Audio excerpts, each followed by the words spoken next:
Hiruzen Sarutobi took another deep, slow inhale of his pipe and exhaled it, the plume of smoke rising to the ceiling. It had been a stressful night, and he felt the tobacco was well-deserved. Not that I wouldn't still be enjoying it regardless, he thought. Interrupting his thoughts on self-indulgence was the feeling of a large and familiar presence incoming. He signaled to his ENBU behind him to open the window in preparation. The chakra he was feeling was significantly agitated. This wouldn't go well. In the blink of an eye, a man with a large frame and long white hair filled with spikes was standing rigidly in front of his desk. "Ah, Jiraiya. Welcome home. Has your research been going well?" Hiruzen questioned the Sannin with an even tone. "Cut the shit, sensei." Hiruzen didn't flinch at his student's response outwardly, but the words had their effect. He knew Jiraiya would be in a bad mood, but he was in more trouble than he had initially thought. "Very well. You may see the boy as soon as we are done here, but first I would like to brief you detail. His circumstances are extenuating and difficult. He's been living alone the last year and a half. The orphanage refused to take care of him properly anymore. The villagers still see him as less than human, not able to look underneath the underneath, and many of the shinobi are still bitter towards him." With each sentence the Hokage spoke, Jiraiya tightened up more and more, shoulders rigid. Flexing his hands into fists, his jaw muscles rippled in agitation, and his breath was escaping his nose in noisy bursts, not unlike an enraged bull. A lesser man would have seen the rage building in such an imposing man, a shinobi renowned across the elemental nations, and shied away. The third Hokage pressed on in a steady and calm tone, one that did not betray his true feelings. Despite the village's hatred being poured onto him without reason, the boy continues to be as warm as the sun towards anybody who will acknowledge him. His resilience and determination are astounding. He has even decided he wants to become the Hokage. Hiruzen smiled softly. At that, Jiraiya lost just a little bit of tension, head tilting the slightest degree to question the Hokage on how that came to pass. Lesser shinobi, those below the Jonin level, would have been unlikely to even see the movement. Sarutobi saw it, interpreted it, and prepared an answer for it without a moment's hesitation. He sees how the higher-level shinobi are treated, and he sees the respect the office holds. It appears that instead of trying to return the village's hate through revenge, the boy wishes to avoid hate altogether, and instead become a shinobi worthy of the village's respect. Despite the strong pride Jiraiya felt in his chest at hearing about the goal of his godson, he cut his Hokage off with a sharp tone. He should already have their respect. He's supposed to be seen as a hero. That's what Minato wanted. That's what you told me Minato wanted, what he asked for in his dying breath, Hokage-sama. Jiraiya's voice level never raised, but instead became more rage-filled and intense as he spoke, before spitting out Hiruzen's title and honorific. Sarutobi, a man who was tempered, tried, and tested by 3 great shinobi wars, countless smaller battles and skirmishes, and decades in the office of the Hokage, flinched at it. A visible reaction from the Hokage at all was unheard of. A visible reaction that even a civilian could spot was tantamount to unthinkable. For a split second, Hiruzen Sarutobi, the god of shinobi, professor and Hokage of the greatest of the 5 elemental nations, reeled at his student's words. Not even at the ceasefire of the 3rd Great Shinobi War had the Tsuchikage spoken to him with such disdain and disrespect. Hiruzen took a silent, deep breath and looked the Toad Sage in the eye. He knew he deserved it, so he didn't even think to reprimand Konoha's spymaster. "I'm taking over as his guardian," Jiraiya said. "I will not allow Minato and Kushina's legacy to be tossed to the side like trash. He deserves the love that they would have given him, to be raised how they would have wanted him to be raised. He deserves to be seen as the hero that they wanted him to be, and I'll be damned if he won't get it." The Sandaime had never seen his spiky-haired student speak with such intensity or passion before. Not when he talked about his research and novels, not when he talked about bringing his traitorous teammate back or taking him down, not when he spoke of his love for his favorite incognito medic, not even when he revealed to Hiruzen that he had set his sights on bringing peace to the ninja world. The Hokage sighed, and in the duration of that short breath, he made up his mind. The council and elders will not be happy. They think it's good for the boy. Danzo believe. A large amount of killing intent cut him off, and he saw fire burning in the Toad Sage's eyes. Damn the council, damn the elders, and especially damn Danzo. I'll send them all to early funerals myself if I have to. They don't deserve to even speak of him, let alone make decisions about his life. Not when Minato sacrificed his life for them. Hiruzen silently thanked himself for dismissing his ANBU and sealing the room off before they started their discussion. A lesser man would be accused of treason for those words. A lesser man would have killed them already. Jiraiya shot back coldly. After a few seconds of silent acknowledgement to that statement, Hiruzen questioned his bull-headed student. And what of your spy network? I'll need more help from the ANBU and a few higher-level jonin, but I can take him on travels to allied and safer countries. And when my travels take me to more volatile regions, I'll arrange for somebody to watch over him. That's a hefty price to ask of your village, Jiraiya. Jiraiya wanted to be mad at that statement, to fuel the flames of his anger, having had the village ask more of him than it rightfully should have, but his rage had started to cool as his sensei started to give in. The Sandaime had sacrificed more of his fair share for the village himself, including his wife and more than one son. I wasn't asking. Despite settling down, Jiraiya still had not forgiven. The Hokage had lost all bargaining chips earlier in the night when the boy had been involved in the incident. He had been left in charge of him after all. He had promised he'd take care of him. Promised Minato. Very well, I will allow you free rein when it comes to his life from now on. Just keep me in the loop and I will hold off the council the best I can. If you can't hold them off entirely, I will kill them. All of them, elders included. I wasn't joking or boasting. Jiraiya's statement was said with finality, and Hiruzen realized just how serious he was. Jiraiya, you know I would have to intervene and stop you unless you had sufficient evidence and reason. Sarutobi reasoned.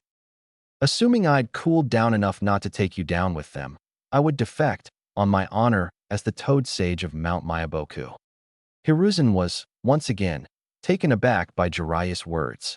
Speaking of such things was treason, blatant treason, yet he couldn't find it in himself to even be upset at his student's words. In fact, if the roles were reversed, he could see himself uttering the same words. Not to mention the implication that Jiraiya believed he could win a fight against his sensei and Hokage. I see, Hiruzen replied somberly. Despite your words, I find myself not only okay with them, but agreeing with them.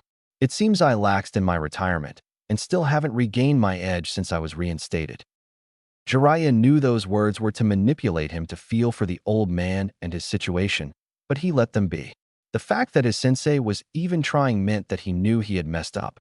Jiraiya sighed. Sarutobi had tried to pass the hat off a little over 8 years ago, and had tasted retirement long enough to have grown accustomed to it.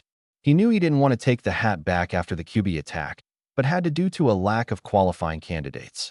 He knew that he felt as if he had failed by leading the village into the Third Great Shinobi War, failed by allowing Orochimaru turn traitor and escape the village, and now he felt he had failed his successor's legacy.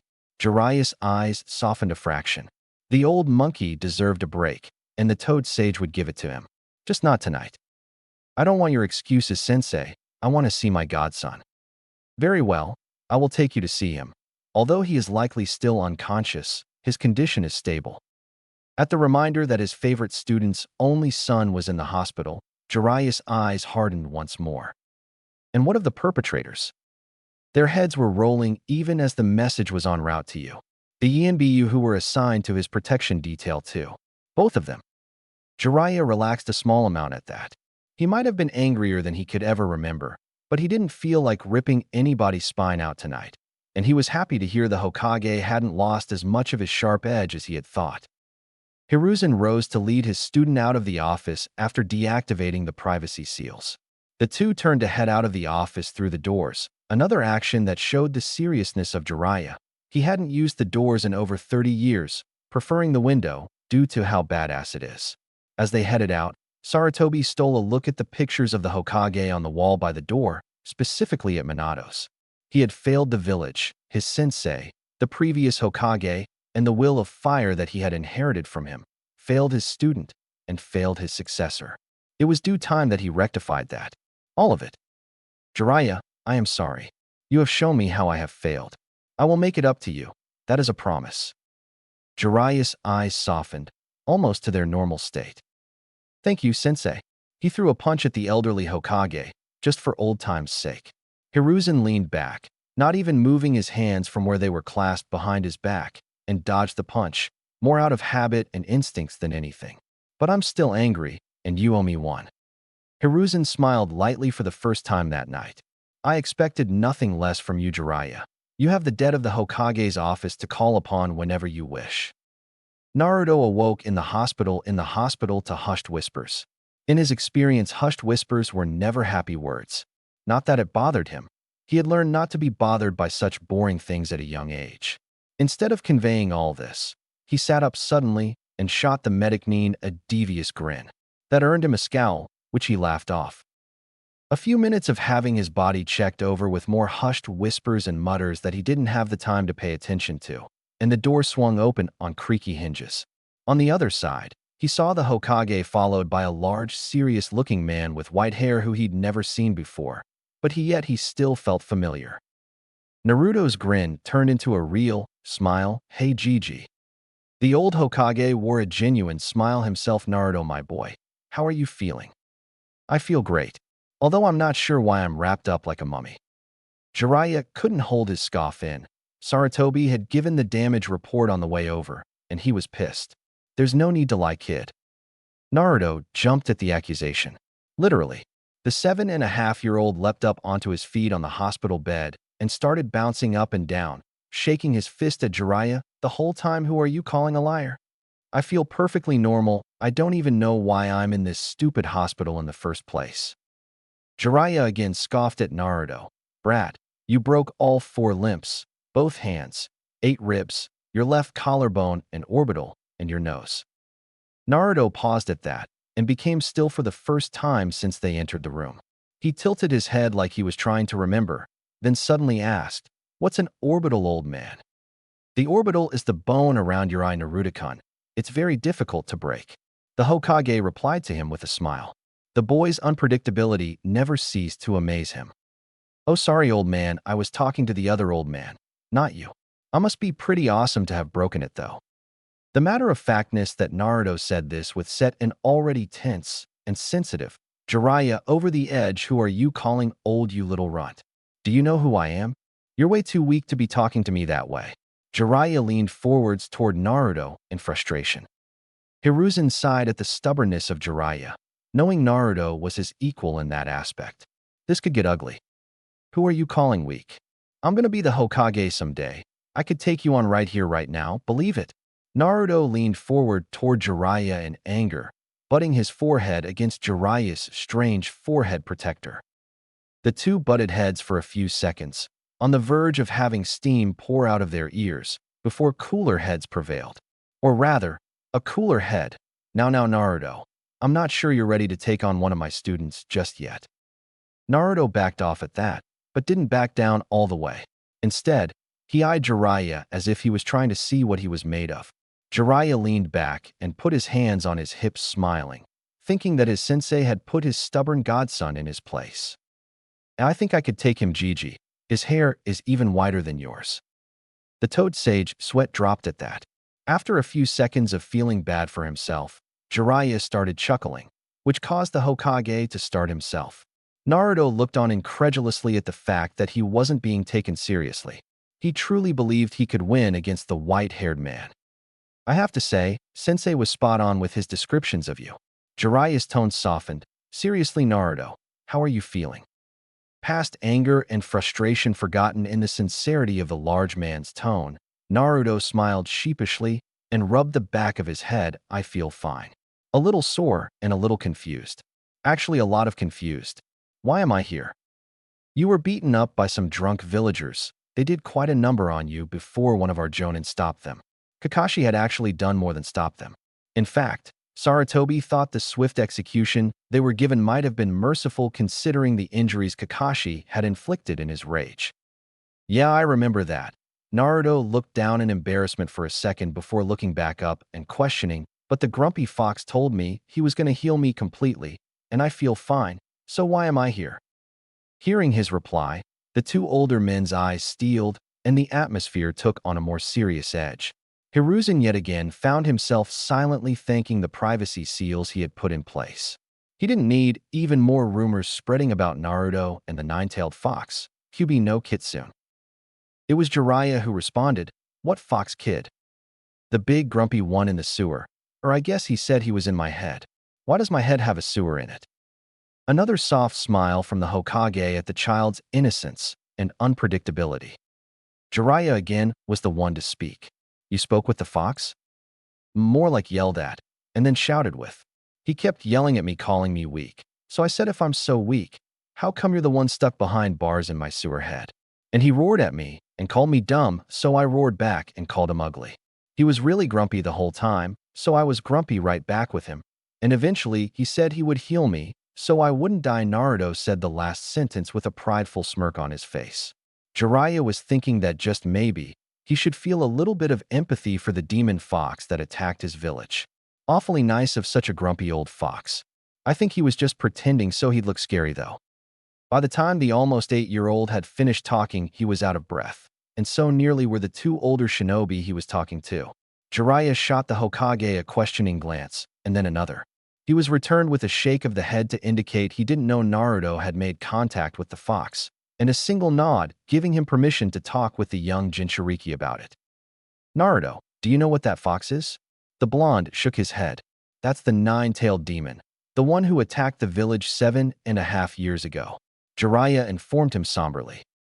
A few seconds of thinking and Naruto had his response. "Nice try, old man. He's not a demon. He's just a really big fox. I might be young, and I might be dumb, but I'm super smart, so you can't trick me."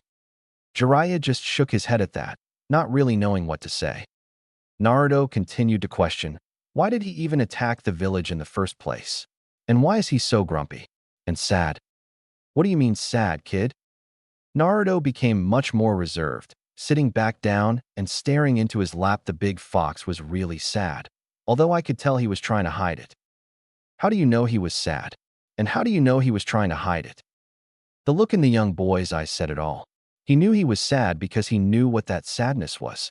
Born from the hatred that thousands of people, entire villages drop onto your shoulders. He knew he was hiding it behind his anger because he himself hid his sadness, and being angry was one of the best ways to do it.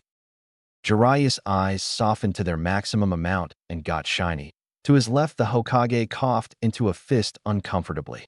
Jiraiya put a hand on Naruto's head and ruffled his unkempt blonde hair. "I see." After an unbearable few seconds of seeing his godson hollowed by sadness, Jiraiya tried to cheer him up. "Sagaki, you said you wanted to be Hokage, right?" Naruto nodded, picking up a small smile thinking of his dream. "How about I help? You know of the fourth Hokage, right?" Naruto was excited now. "Yeah. He's my hero. I want to be just like him, only better." "That's a lot to live up to, kid. You're gonna need a heck of a teacher." Sadness seeped back into the boy. Jiraiya scowled internally at the boy's past experiences. "How about I take you under my wing and be your teacher?" At this, Naruto's grin was unmistakable. "Are you a good teacher?"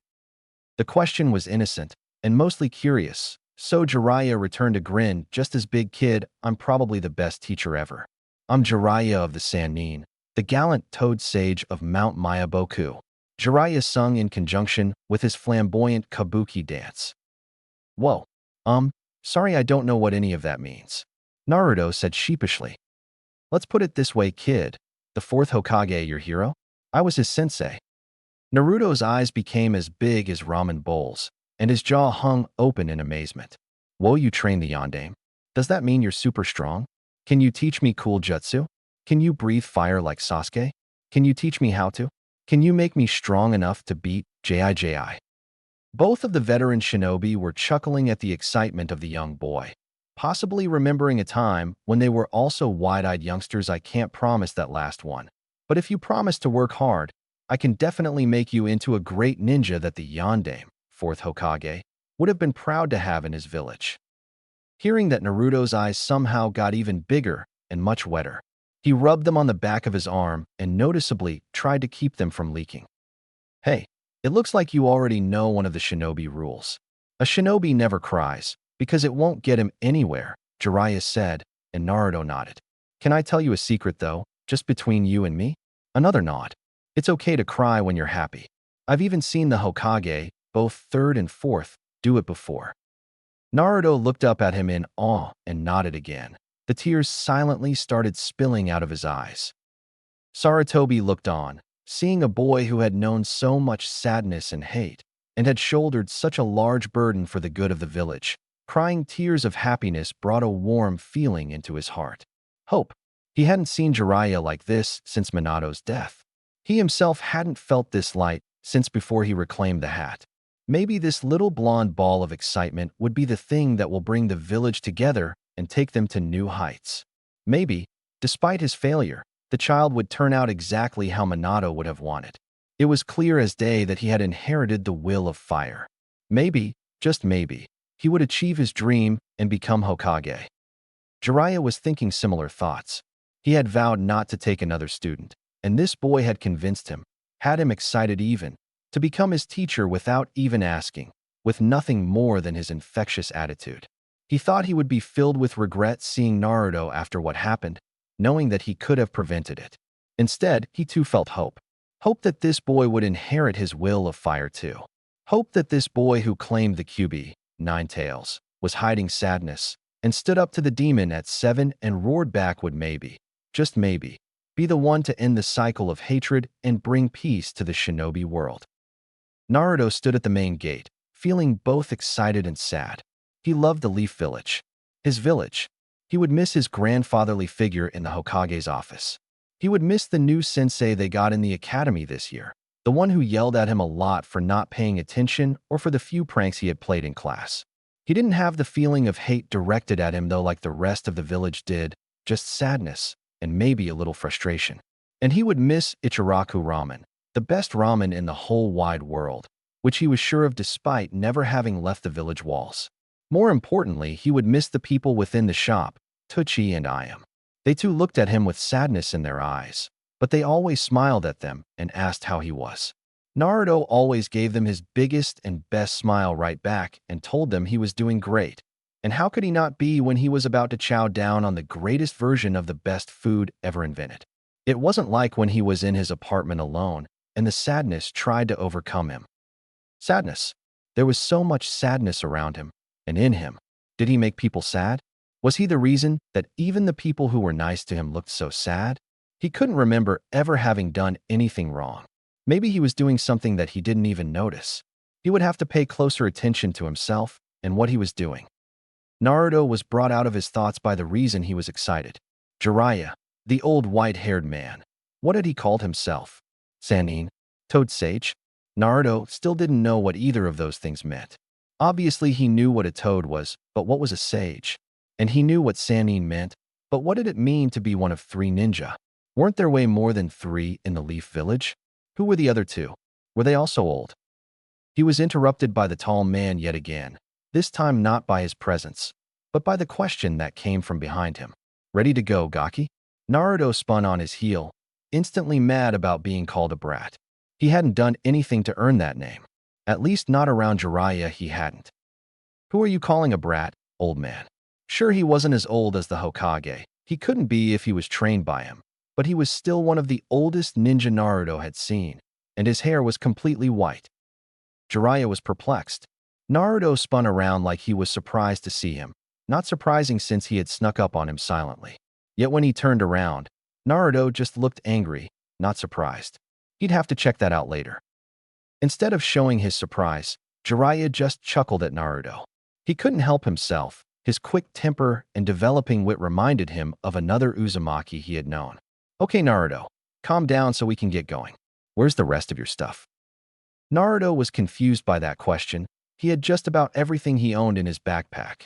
Both his spare set of clothes and his pajamas fit in there easily, and he even added in a few cups of instant ramen. Never could be too careful. It's all in my backpack. His confused tone betrayed his thoughts. Jiraiya felt rage boil deep inside him yet again. Maybe he should make a trip to the council and lop a few heads off. It was early morning. He still had time after all. I was just asking so I could show you the first of many things you'll be learning as my apprentice. Naruto lit up at that, which he loved to see, but he still felt guilty. He still hadn't told him he was his godfather. How could he after seeing how he lived? The kid would probably hate him after that. Best to wait till they made it back to the village in a few years. Jiraiya pulled out a basic storage scroll, one of his own making, and showed it to Naruto. Naruto balked at this a bit, thinking he was going to see a super cool new jutsu that would help him become Hokage. Instead, this old man pulled out a scroll. Maybe he was starting to lose it. It's just a scroll? He questioned. Oh ho, but just watch what it does. Here, hand me your backpack. Naruto thought about it for a second. He didn't want to give up his ramen, but the Toad Man seemed pretty certain and even excited. Plus, he had called him his apprentice. That means he would buy him ramen if he destroyed his current stock, right? He slid his backpack off and handed it over.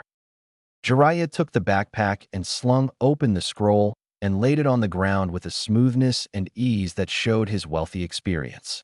He put the backpack on the middle of the scroll where Naruto saw a bunch of scribbling in a vaguely organized pattern.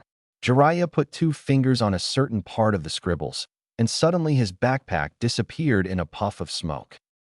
Jiraiya was showing off a bit, making a storage scroll seem like a super complex technique, but he was only human, and he wanted to see the smile on his godson's face. He put 2 fingers on the scroll, looked up at Naruto, and channeled his chakra to activate the scroll. He felt more than saw that the backpack was gone, sealed away into the scroll. He was looking at Naruto's face, and could see the wheels turning in his head. Here it comes, he thought with a mental chuckle. You jerk. Naruto ground out.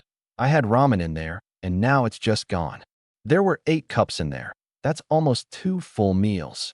You better be replacing those. That was not what Jiraiya had been expecting.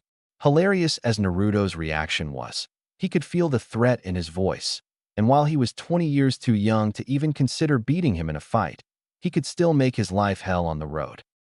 Jiraiya threw his hands up in defense. Whoa, just take it easy there, big guy. Nobody has to get hurt. This is a storage scroll, and one that I made myself. Perfectly, I might add. The backpack and your precious ramen have just been stored in the scroll. All you have to do is channel some chakra here. He pointed to the part of the seal that controlled the rest of it. And think about your backpack coming out. Your chakra is a part of you and will respond to your thoughts. In truth, using a sealing scroll was even less complicated than that, but giving him some chakra theory lessons without him knowing it wouldn't hurt him. Naruto's eyebrows furrowed at the instructions, and his mouth scrunched to one side in concentration.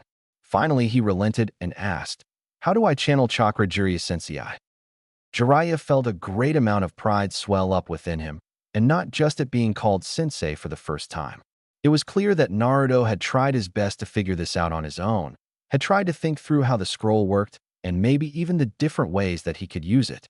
He was already looking underneath the underneath, even if it was just a little. Well, my precious student, that received a smile from Naruto, whose face had still been mostly contorted in concentration. Have you learned how to access your chakra? Naruto's eyes looked upward like he was trying to remember, and then he looked back at Jiraiya and nodded. Good, then think about it like this. You want to start molding or accessing your chakra. Then you want to slowly feel it moving down your arm and pushing out of your fingertips. As I said before, chakra will respond to your will. It's not just a part of you. It is you. But since you're not experienced with it, it could take some time. Why don't you give it a shot? Naruto nodded and sat down cross-legged in front of the scroll. He brought his hands up in front of his chest in the ram seal and started to access his chakra. Jiraiya-sensei had called it molding. He liked that better. It just felt right. He didn't really feel any change, but he could feel his chakra swirling, so he let go of the seal and placed 2 fingers where Jiraiya had shown him and tried to push his chakra out through his fingers. The feeling was instant, like a wind rushing through an open window, and suddenly there was a loud pop, and apprentice and student were surrounded by a large cloud of smoke larger than an elephant. Coughing and waving his hand in front of his face as the smoke dissipated, Jiraiya informed his student, little too much chakra there, Gaki, but we can work on your control later. Naruto was only half listening. He was more focused on the ramen in the backpack that he was currently hugging and protecting like his life depended on it. To be fair, in Naruto's mind, his life did depend on it. This was ramen. After a few seconds of his precious reunion with the lifeblood that fuels future Hokage, Naruto realized what happened. Whoa, sensei, I did it. Can you store other things in the scrolls? You said you made this one. Can you teach me how to do that? Can you store people in the scrolls?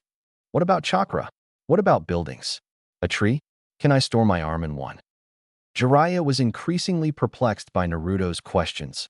Unpredictable was an understatement, but he was content with the curiosity the boy showed.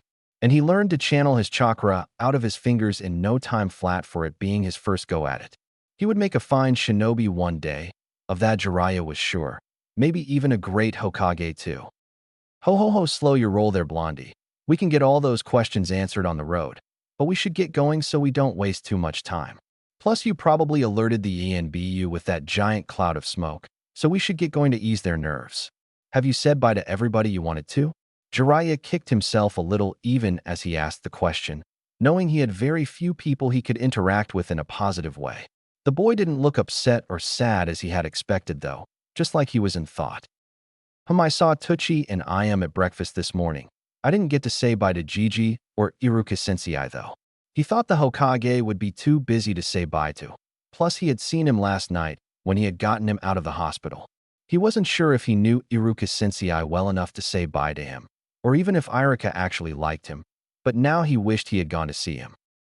Well, we'll be back before you know it, kid, so why don't we get going? Naruto nodded at that. He didn't want to disturb them anyway. The two spiky-haired leaf citizens walked up to the checkout desk, where a couple of newly minted chunin were on watch duty. Jiraiya checked them out, showing the scroll from the Hokage that gave Naruto permission to leave, and the two started walking through the gate. They had made it about 20 yards when Naruto felt the Hokage behind him. He whirled around and ran at the older man, tackling him with a hug. The elderly Hokage held his ground and returned the hug. Naruto, you would leave without saying goodbye to your old grandfather figure? My old bones could barely carry me this far out of the village to come find you. Naruto scoffed at this. Old man, you're the Hokage. That means you're the strongest in the village. That old person act won't fool me. Naruto harumphed, crossing his arms in stubbornness. My Naruto, not much gets by you, does it? Naruto nodded. Except maybe the presence of your favorite academy teacher? Sarutobi rotated to give Naruto a view of the man standing behind him. Iruka Sensei, what are you doing here? Naruto was shocked, but beyond happy to see him. That meant that Iruka really did care about him. One more person to add to his list. Now Naruto, you didn't think that I'd let one of my favorite students leave without saying goodbye, did you? Iruka leaned in close to whisper in his ear, and just between you and me, I think you might be my favorite out of all the other students. You can't tell them I said that, though. Naruto nodded very seriously and whispered back, Don't worry, Sensei. Your secret is safe with me. His voice grew louder. A great shinobi never reveals secrets, and I'm going to be the very best. It's going to take a lot of work to become the best ninja and Hokage Naruto, and you'll have to listen carefully and learn from Jiraiya whenever he's speaking and pay close attention to his actions to learn from those too. Naruto didn't look sad at the news of how hard it would be. His chin was up and his chest was puffed out. He looked determined. But I can see that you already know that. I have no doubt that you can do it, Naruto. Iruka donned a happy smile thinking about it. I believe in you completely. Naruto was shocked at this. He had only known Iruka Sensei for half a year, and here was saying he believed he could become the Hokage someday. His eyes started to water for the second time in as many days. Jiraiya had told him it was okay to cry out of happiness, but he still tried to hold it back. It wouldn't do for the future Hokage to be seen crying every single day. The three shinobi of Konoha, Leaf, looked at the young boy with melancholy. Such a young boy shouldn't be so overwhelmed emotionally at what amounted to a fairly small gesture. Every young child should have somebody to believe in their dreams. It was unfair. This is my doing, Hiruzen thought, and he could barely stomach that fact. Never again will I allow my inattentiveness to harm this village or anybody in it. Hiruzen interrupted Naruto's emotions before he could let waterworks begin. Naruto, I wanted to give you this. Sarutobi held out a cylindrical tube for him. He had decided last night that it was time the boy knew, and he had been up until the sunrise compiling everything he could for him. That contains a storage scroll. Everything in that scroll is yours. Naruto took the scroll and looked it over. The end caps of the tube were red and had a swirling pattern on them, like he'd seen on the vests of some of the older shinobi around the village. The tube itself was also red, with black scribbles that looked kinda like the ones on the inside storage scroll that Jiraiya had given him. Gigi, what are these black scribbles? Jiraiya hadn't told him exactly what they were, just how to work that scroll. Those Naruto are characters for jutsu, sealing techniques. When you combine them together, like that, they make a sealing formula. It's an old and complex art that's very difficult. Not many shinobi practice jutsu these days. Lucky for you, Jiraiya here is likely the foremost practitioner in the elemental nations. Naruto looked at the toad sage in awe. Jiraiya just shrugged. He was nothing special compared to Minato or Kushina. This specific formula is called a blood seal. Only the people who have blood that is recognized by the formula will be able to open it. Hiruzen had found the old tubing in a box full of Kushina's stuff that he kept in storage. It was an Uzumaki scroll holder. The seal on it would only open to those with Uzumaki blood. Luckily, it hadn't been sealed yet. So Hiruzen had gathered what he had wanted to give Naruto and sealed it in a scroll, then sealed the scroll in the tubing. Now only Naruto or Tsunade, to his knowledge, could open it. Jiraiya will show you how to open it later. I'm sure you're excited to get going on your trip. You bet, old man. By the time I get back, I'll be strong enough to take that hat right off your head. Hiruzen and Iruka chuckled at this, which frustrated Naruto for a second before he too joined in. Naruto, I actually have something that I wanted to give you as well, if you'd take it. Naruto once again was taken aback by this. Iruka had surprised him twice now. Maybe he needed to start paying closer attention to people he was around. Iruka reached into his pocket and pulled out a leaf. It looked like any leaf that he had seen fluttering about the village, about the same size, too small enough to fit in even his 7.5-year-old palm. This one, however, looked like it was made out of clay that had been hardened and painted the correct shade of green. He didn't really need a paperweight, but he took it from Iruka anyway and bowed as he thanked him. I know it's not as interesting as a storage scroll or as cool as a sword or anything like that, but I thought it would be a reminder of home for you. You could look at it after a long day of training and remember why you're doing it. Remember what your goals are and the people you're trying to get strong enough to protect and the village that you will one day be the leader of. Iruka said with a growing smile. He didn't know how or even why, but this little blonde student of his had wormed his way into his heart and taken root there, and he suspected there was no way of getting him out. It was all too much for Naruto. His eyes watered again, but this time he couldn't stop the tears from falling, not that he was even trying anymore. The two people standing in front of him meant so much to him. They believed in him and were trying to help him. They gave him gifts. Nobody had ever given him a gift before, not even on his birthday. He would cherish both these gifts forever. He made up his mind right then and there.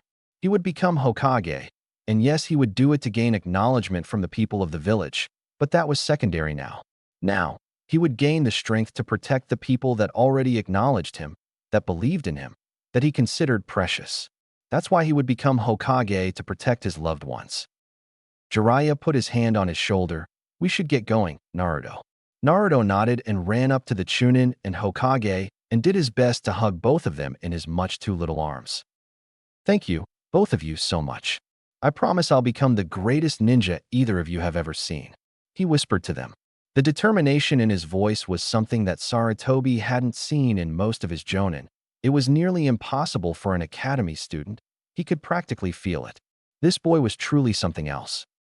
Naruto stepped back away from them, his electric grin reappearing on his face in a more typical Naruto fashion. Gigi, Iruka-sensei, I'll see you when I get back. Old man, you better have that hat fitted for my size by then. And sensei, we can fight when I get back. I promise I won't beat you up too bad. Something else indeed, Hiruzen thought. You know, Naruto, Sarutobi finished with. I hear young Sasuke-kun also wants to be Hokage. You better work really hard if you're going to beat it. Naruto was distraught at hearing this and turned to his newly acquired teacher. Come on, Jiraiya-sensei, we gotta get going so you can start training me. I can't lose to Sasuke, he's a jerk. Naruto started tugging on Jiraiya's sleeve, trying to drag him along the road, much to the Sanin's amusement. He did turn over his shoulder and wave to the Hokage and his academy teacher one last time before turning back and marching away from the village in determination. Once he was out of earshot, Iruka leaned towards the Hokage. Forgive me, Sandaime-sama, Lord Third, but I haven't heard that Sasuke wants to be the Hokage. How did you find that out? Saratobi sported a knowing smile and let loose a chuckle, something he'd been doing a lot while around Naruto. I didn't, but Naruto doesn't know that, and a rivalry amongst young boys is a tried and true method to motivate them. Iruka didn't like keeping the truth from his students, but he supposed the third Hokage had a point. Toad Sage and Apprentice had made quite a headway to the southwest, and were setting up camp about 2 hours short of nightfall. Normally Jiraiya would keep moving until after sunset, but Naruto had a long and emotional day, not to mention an extremely rough night after being hospitalized. Still in the land of fire, they had plenty of trees for cover, and they made camp about a mile into the forest, far enough away from the road to avoid all but the very best sensors. They were in a small clearing, large enough to hold 2 tents and a small campfire, while still leaving enough room for Naruto to train if he was up for it. Jiraiya made 4 shadow clones to go set up a perimeter of seals and barriers. Never could be too careful. Upon seeing Jiraiya make the shadow clones, Naruto's eyes widened. Old man, you gotta teach me that jutsu. I bet I could kick Sasuke's butt with that. Well, Naruto, first, can you tell me the 3-man types of jutsu that shinobi use? Jiraiya asked. Well, there's ninjutsu, and taijutsu was one I think, and I can't remember the other. Naruto sheepishly rubbed the back of his head. He was sure that Iruka had gone over it in class, but it had seemed unimportant at the time. Now, he was embarrassed that he didn't know. You got the first 2 right, and the third one is Jinjutsu. Naruto nodded along like he was understanding this time, and interrupted before Jiraiya could continue. But what about that thing Gigi was talking about with the scroll, Fuinjutsu? He wasn't quite sure if that's what his grandfather figure had called it, but that sounded right. Very good, Naruto. Fuinjutsu is one of the jutsu types, but it's not one of the main 3.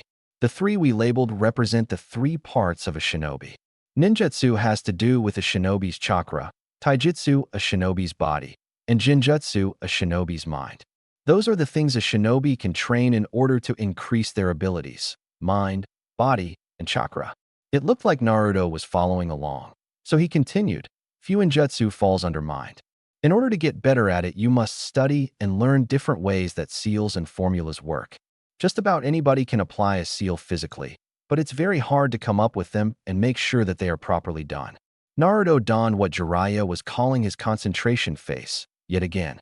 Eyebrows furrowed and lips scrunched off to one side, usually the left. It seemed to mean that he was thinking, both deeply and carefully. Might as well pile it on, Jiraiya thought. It's not like we won't have plenty of time to go back over it later. He continued, there are other subcategories too, but we'll get into those tomorrow.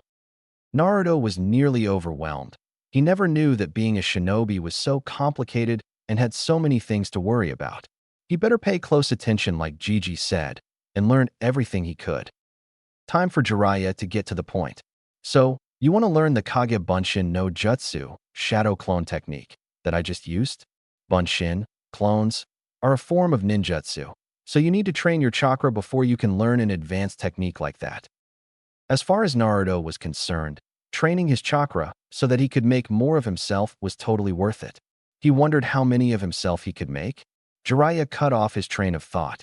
Now, there's 2 ways to train your chakra. You can either train your reserves, which I don't think will be a problem for you, or you can train your control, which, judging by your use of the scroll, is going to be the hardest aspect of your shinobi abilities. Jiraiya finished. Naruto was never one to be told he couldn't do something, so he instantly jumped on the defensive. What do you mean it's going to be the hardest? It sounds easy. You said chakra is just part of me, like an arm or a leg, right? Then I should be able to control it easily. While this was an oversimplification, Jiraiya was impressed with his thought process and reasoning skills. They weren't nearly as bad as what the reports from his 1.5 years at the academy said. It's not quite so easy, Gaki. Many shinobi train their whole lives and never master their chakra. Granted, most shinobi didn't live past 20, but Naruto didn't need to know that just yet. And to make things harder for you, you have an unusually large amount of chakra, and if my mediocre sensory abilities are right, your chakra pool is heavily made up of yang chakra. Naruto looked like he was going to ask a question, so Jiraiya cut him off. It was getting late, and he wanted the boy to get some training in. A lesson for another day, Naruto. Just know that yang chakra is really dense, and it seems like your chakra has about 10 times more than normal. That makes it much harder to control, coupled with the sheer amount that you have, and it's basically a nightmare scenario. You'll probably never be able to even do Genjutsu. Naruto looked quite sad at this, and Jiraiya realized he was laying it on a little thick, and quickly added, "Don't you worry though. There hasn't been a Kage that's ever had a small amount of chakra. They all have more than you do right now. They just learned to control it through hard work and tons of practice." Naruto's smile returned. If that's all it took, then he would master his chakra in no time. "Alright, sensei, how do I practice my chakra control? It ain't gonna practice itself. And you know what? I'm gonna learn Genjutsu someday. I don't care what you say even if you are my sensei, and even if you did train the Yondaime. I know I can do it." Jiraiya chuckled at the young boy, something he'd found himself doing a lot, completely unaware that his own sensei had the exact same thought, not 8 hours earlier. The child just had a way of projecting his hope and determination onto those close to him. "Alright, Naruto, I'll tell you what. We'll work backwards. When you can complete this tree climbing exercise," Jiraiya began walking up a tree, body parallel to the ground. Much to Naruto's surprise, "I'll teach you the Kage Bunshin no Jutsu, shadow clone technique." The boy had more chakra than most jonin already, and it would only get bigger. Plus, he had a sneaking suspicion about the heavy amount of yang chakra in his system. He could handle the rank jutsu once he had a little control. But, before you can master tree walking, you must master the leaf clinging exercise. Jiraiya plucked a leaf from the tree he was walking up and faced Naruto. Jiraiya slid his toad sage headband up and pressed the leaf into his forehead and channeled chakra to it, not even having to think about having it cling, and when he removed his hand, the leaf stuck to it. Naruto knew this exercise well. Iruka had tried to get Choji, Kiba, Shikamaru, and himself to do it after class for causing a ruckus not that long ago. It had been the most boring 7 hours of his life. What Naruto didn't realize was that it had only been 3 minutes before he blew the leaf off his head and took off running. His attention span needed some work to say the least. Jiraiya saw the doubt in his eyes and went in for the kill. "You know, kid, when I was training the 4th Hokage, he could stick 100 leaves to his body while moving full speed." Granted, Minato had been almost 17, and it had been at the end of the training trip that he had taken as a chunin with Jiraiya. It wouldn't hurt to add a little extra motivation for the kid, though. Naruto's eyes set in determination. He would have to be able to do 101 while he was moving if he wanted to be better than the Yondaime then. Resolute, he moved to pick up a leaf, but stopped and questioned Jiraiya. "What about the scroll the old man gave me? Can you show me how to open it?" Jiraiya thought about this. Naruto had given him the scroll since he didn't have any way to carry it at the moment, so the Toad Sage had seen the Uzumaki crest and seal. He knew he would have to explain about his mother if the Sandaime didn't leave a letter in there to do it himself.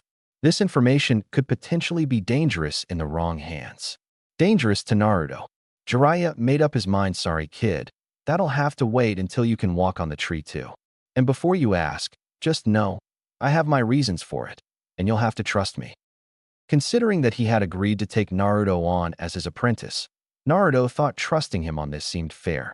Besides, he'd probably be running up and down the tree by nightfall tomorrow based off of how easily Jiraiya had done it.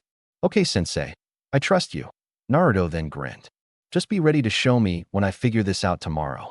Jiraiya chuckled yet again. He noticed, though, as Naruto got to work, that he hadn't asked for any additional instructions on the control exercises. Oh well, when he gets frustrated and needs help, he'll ask, and Jiraiya would be happy to help him. Better to let him figure out what he can on his own, though, or at least try. With that, Jiraiya headed out to find them some food before it got too dark. Jiraiya returned to the clearing, a string of 6 small fish hanging from one hand, and boy was he surprised. Naruto was standing in the middle of camp, covered in leaves. Jiraiya counted 25 on his front side alone, but he hid his shock. He didn't want to give the boy a big head after all. "Sensei, look how many I can do. I'll catch up to the 4th in no time at all, haha." Jiraiya was about to ask how he had managed to do it so fast when 12 of the leaves fell off the blonde, and his posture relaxed. "Just kidding, hee. This is a lot harder than it looks." 13 or so of the leaves were still stuck to Naruto, which was confusing to Jiraiya. He questioned the boy, "If you were kidding, why are there still leaves stuck all over your body?" "Oh, These ones are clinging using the tried and true lick and stick method. Naruto demonstrated his words by picking up one of the fallen leaves, licking one side, and sticking it onto his skin. Now that Jiraiya looked, every leaf that was still attached was on exposed skin. So what about those? He pointed to the leaves that had fallen on the ground. Well, those are the ones that I stuck with my chakra. That was the training exercise, right, sensei? Jiraiya was once again surprised, but he still wasn't sure that Naruto had actually done it. Not that the exercise was difficult, but the boy wasn't even 8, and he clearly hadn't been able to do that many leaves when he had left. Why don't you peel off the stuck ones and show me how many you can stick with chakra? Naruto nodded and started picking off his lick and stick leaves. When he'd tossed them all to the side, he moved to a nearby tree and grabbed a handful of fresh leaves before coming back to Jiraiya. Naruto started to move to lay down before he was cut off by the Sannin. What are you doing there, Gaki? Getting the leaves in place, obviously, Old Man Naruto replied before laying all the way down on his back. He then started placing the leaves over his body in even increments until he had about 15 laid out. He closed his eyes and made his concentration face, willing his chakra to hold the leaves in place. When he felt that they were secured, he very slowly started to stand back up, doing his best not to disturb the leaves. After several seconds, he was standing, now grinning, in front of an uponly shocked Jiraiya. The Toad Sage couldn't believe it. The boy had just gained 2 leaves seemingly in between 2 different attempts, without failing even one time. This level of talent was generally classified as prodigious. He wouldn't go so far as to call the boy a prodigy yet, considering this was just one exercise, but he wouldn't be surprised if he turned out to be one, considering who his father was. Never mind the fact that he had cheated at the exercise. He had circumvented what was likely a lack of pure control, most likely from his sheer amount of chakra, by inventing a new way to go about the exercise. And he had done it without one single clue from an outside source. Simply amazing. You cheated, brat. Again, it wouldn't do to let him develop an ego. What do you mean I cheated? I even grabbed fresh leaves so you wouldn't think that I'd licked them. Naruto was upset at the accusation. He had done it all on his own. He couldn't understand why he was being accused of cheating. I know that, but there are different types of cheating. There's cheating to pretend you can do it, and then there's cheating to find a different way to do it. Basically, you took a shortcut by laying down. The leaves are meant to go on one at a time to demonstrate full control, and in a way where gravity will make them fall if you don't use chakra the whole time. What you seem to be doing is getting them in place, and then coating your whole front side in chakra to make them all stick at once. Naruto's face was falling at the explanation, so Jiraiya marched on with it. Still, you have to control the output properly, which is impressive, and the ingenuity that you showed coming up with that strategy isn't something I want to discourage. That cheered the boy right up, and it should. Not more than an hour after initial instructions, and he was already blowing away any expectations Jiraiya had for the next 2 weeks. You can keep doing it your way for now, and we will work on finer control later. It'll probably be quite the challenge for you to even get one down given the amount of chakra you have. Naruto just nodded at this, but something shifted in him. His determination was nearly radiating off him, and suddenly Jiraiya thought he might not have as much trouble as he initially expected. Well, let's get some food in us. You must be exhausted after the last 2 days. If you want to work on the control after dinner, you're more than welcome to. Naruto nodded again, and Jiraiya used a small katon, fire release, jutsu to light the wood that had been gathered earlier for a campfire. He noticed how close of an eye Naruto had been watching him with when he had done that, and just chuckled internally. He remembered when he was young and was all about learning jutsu too, back before the wars changed him. Naruto watched as his white-haired sensei sharpened a stick with a few quick movements and a kunai, and proceeded to stick the 6 fish onto it, making a kebab of sorts. As Jiraiya put the fish over the fire like a rotisserie, Naruto went over to his backpack and grabbed 2 cups of the ramen that he had brought with him. Hey, old man, can you possibly boil some water for this ramen? Jiraiya nodded, but asked, do you really need to eat 2 cups? If you only brought 8 of them, you'll run out in another day or 2.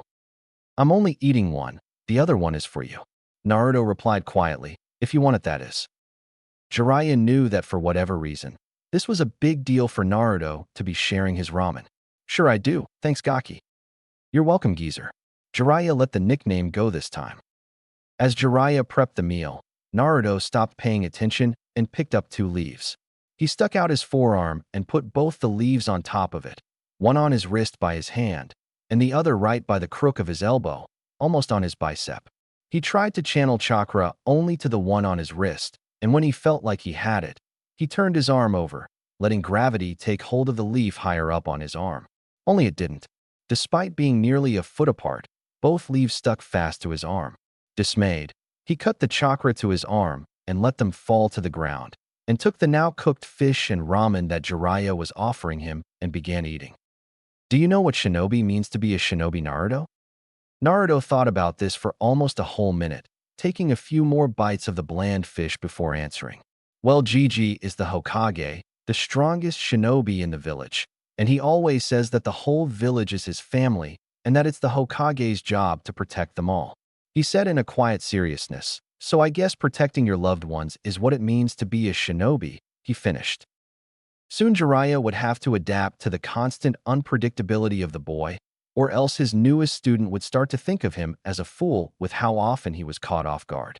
Not that Naruto was seasoned enough to tell when he was, but it was good practice regardless. That's one hell of an answer, Gaki, but it's not quite right.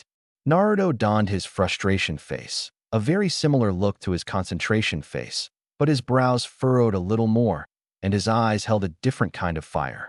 Jiraiya marched on. To be a shinobi means to endure. It's not about how many jutsu you have, or how cool the ones you have are. It's not about killing, or even fighting, and it's not even about protecting your loved ones or clients either. Being a shinobi is about enduring anything that is thrown at you. It's about having guts, the guts to give it your all, get knocked down, and give even more the next time. It's the guts to never give up. Jiraiya was speaking with more and more intensity and passion, but now calm to a slow and serious drawl. Our world is harsh and cruel. A lot of ninja don't make it past the rank of genin because they can't handle the life of a ninja. They don't have what it takes to endure the pain. There hasn't been a Kage, alive or dead, who didn't have to endure hardships that would break most jonin. If your goal is to be Hokage, I just wanted you to know that. There are no shortcuts. It will be hard, and at times, it will suck, but enduring it will make you that much tougher, that much stronger, and that much more capable. Jiraiya was finally finished. The speech might have been a little rough for a boy that age, but he saw greatness in his future, and he wanted to make sure that the blonde terror lived long enough to realize it. Naruto was wide-eyed by the end of the speech. Till now, Jiraiya had been mostly aloof. He knew the man was strong, and he could see seriousness in him, but he had also been relaxed the whole time that he had known him. But during the speech he had shifted, and Naruto had seen the true seriousness of a man who was proclaimed one of the legendary 3 ninja and the sensei of the Yondaime, 4th Hokage. Now, about your initial answer. It sounds to me like you've found your ninja way. Ninja way? Naruto asked, confused. Yes. To be a shinobi means to endure. That is your what. Your ninja way is your why and how. Your reason for doing it, and how you will go about doing it. It's kind of like an oath. Naruto nodded at that. It made sense. What's your ninja way, sensei? Jiraiya thought for a few seconds. You want to be Hokage, so your ninja way is to always protect those precious to you, no matter what it takes. My goal is to bring peace to the world and end the cycle of hatred. Jiraiya looked sad as he said those words. Naruto looked into his sensei's eyes and held his gaze. Seconds passed before Naruto nodded and said, that'll be my nindo too. Sorry, Naruto. You already have yours, and I don't want you to change it on my account. Naruto shook his head. I'm not changing it. I'm adding it. They'll both be my ninja way. To protect my precious people no matter what, and to bring peace to the ninja world. What happens if your 2 ninja ways collide, and following one path goes against the other? What if protecting your loved ones is detrimental to bringing about peace? Jiraiya asked. The question wasn't theoretical to him. He had started the cycle of hatred fresh in many people by killing shinobi in order to protect his village. Then I'll get strong enough to make another path, one that follows both nindos, believe it. Determination radiated from him once again, and Jiraiya found himself believing the boy. You were something else, you know that? He turned around so the boy wouldn't see the single tear streaking down his face. Get some sleep, kid. We have another long day of travel tomorrow. Jiraiya ducked into his tent, and within 30 seconds, Naruto could hear him snoring away. Must be an elite shinobi trick to be able to fall asleep that quickly, Naruto thought before he silently picked up the 2 leaves he had been working with. If he was going to be strong enough to protect his new sensei, Saruto Bajiji, Tuchi, Ayam, and Iruka Sensei, he'd better get to work. Jiraiya awoke to sunlight streaming in through the opening in his simple tent. He stepped out of it and into the fresh morning air. Taking a deep breath, he moved to Naruto's tent to wake him, only to find it empty, and from the looks of it, completely unused. Foregoing basic means of search, Jiraiya closed his eyes while making the ram seal, reaching out with his senses. It didn't take long to find Naruto's massive reserves, although they did feel quite depleted. Moving to the east of the clearing, Jiraiya walked about 200 feet into the line of trees. There, he found his student passed out snoring, in perhaps the most uncomfortable position to sleep in possible. Laying at the base of the trunk of a large tree, there was drool coming out of the left side of his mouth, and a snot bubble moved in tune with his light snoring from his right nostril. Yep, that was the 4th Hokage's son, all right. Jiraiya examined the area a little closer. Many of the trees had varying sizes of bark splintered off. Given yesterday's training, he assumed the boy had been attempting the tree walking exercise. What's more, the tree he was laying under didn't have a single mark on it. That meant that he'd either fallen asleep before he could attempt to walk on it, or he had the exercise down. Knowing Naruto for a grand total of a day and a half, Jiraiya was absolutely positive that there was no chance he fell asleep before completing it enough to at least cling to the tree. The hyperactive blonde was too determined to give in that easily, and Jiraiya knew the speech he had given him had only fanned the flames of his determination. Deciding it was best to let him rest, Jiraiya sent a pair of shadow clones to pack up camp while he ran through a familiar set of hand seals. Summoning jutsu, Jiraiya said. A puff of smoke revealed a toad of about human height, albeit much wider. Gamma, this is my new apprentice that I sent word about. He seems to have overworked himself training last night. Mind giving him a ride for a few hours so he can catch up on sleep? The toad croaked once, which Jiraiya knew meant yes. He picked Naruto up easily and secured him on his favorite summit's head. He was appalled at the makeup of the boy. He was nearly all skin and bones. What little muscle he did have was strong, probably a side effect of having the QB sealed inside of him. That would have to be one of the first things he would rectify. He couldn't handle the type of training that Jiraiya knew he would soon be begging for if his body lacked proper nourishment. His charge secured, Jiraiya headed back to camp to grab the sealing scrolls his clones would leave, with Gamma and Naruto in tow. It was nearly noon when Naruto finally awoke with a groan, sunlight beating down on him. Welcome back to the land of the living, Jiraiya let out cheerily. On what happened, Gigi? Where are we? Jiraiya did not miss what he knew was Naruto's affectionate nickname for the Sandame. I thought Sarutobi Sensei was Gigi. Don't worry, I'm sure Gramps will like his new nickname just as much as the old one.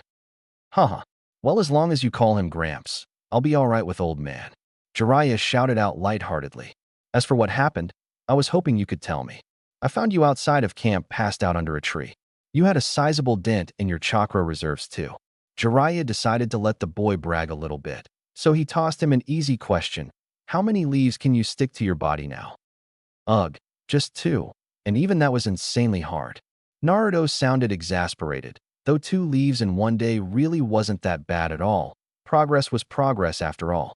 This wasn't the answer Jiraiya had been expecting, however. Only 2, huh? I thought you'd have been able to do more than that by now. Jiraiya decided to push a little bit. Well, it's really hard to keep them in spot without using chakra all over my body, Naruto said, clearly frustrated. Plus, it takes more focus to keep my feet stuck to the tree, and I kept dropping leaves and having to walk back down to pick them up and start over again. It was so slow going, Naruto complained. There was the surprise that Jiraiya was already beginning to expect each time he spoke with the boy.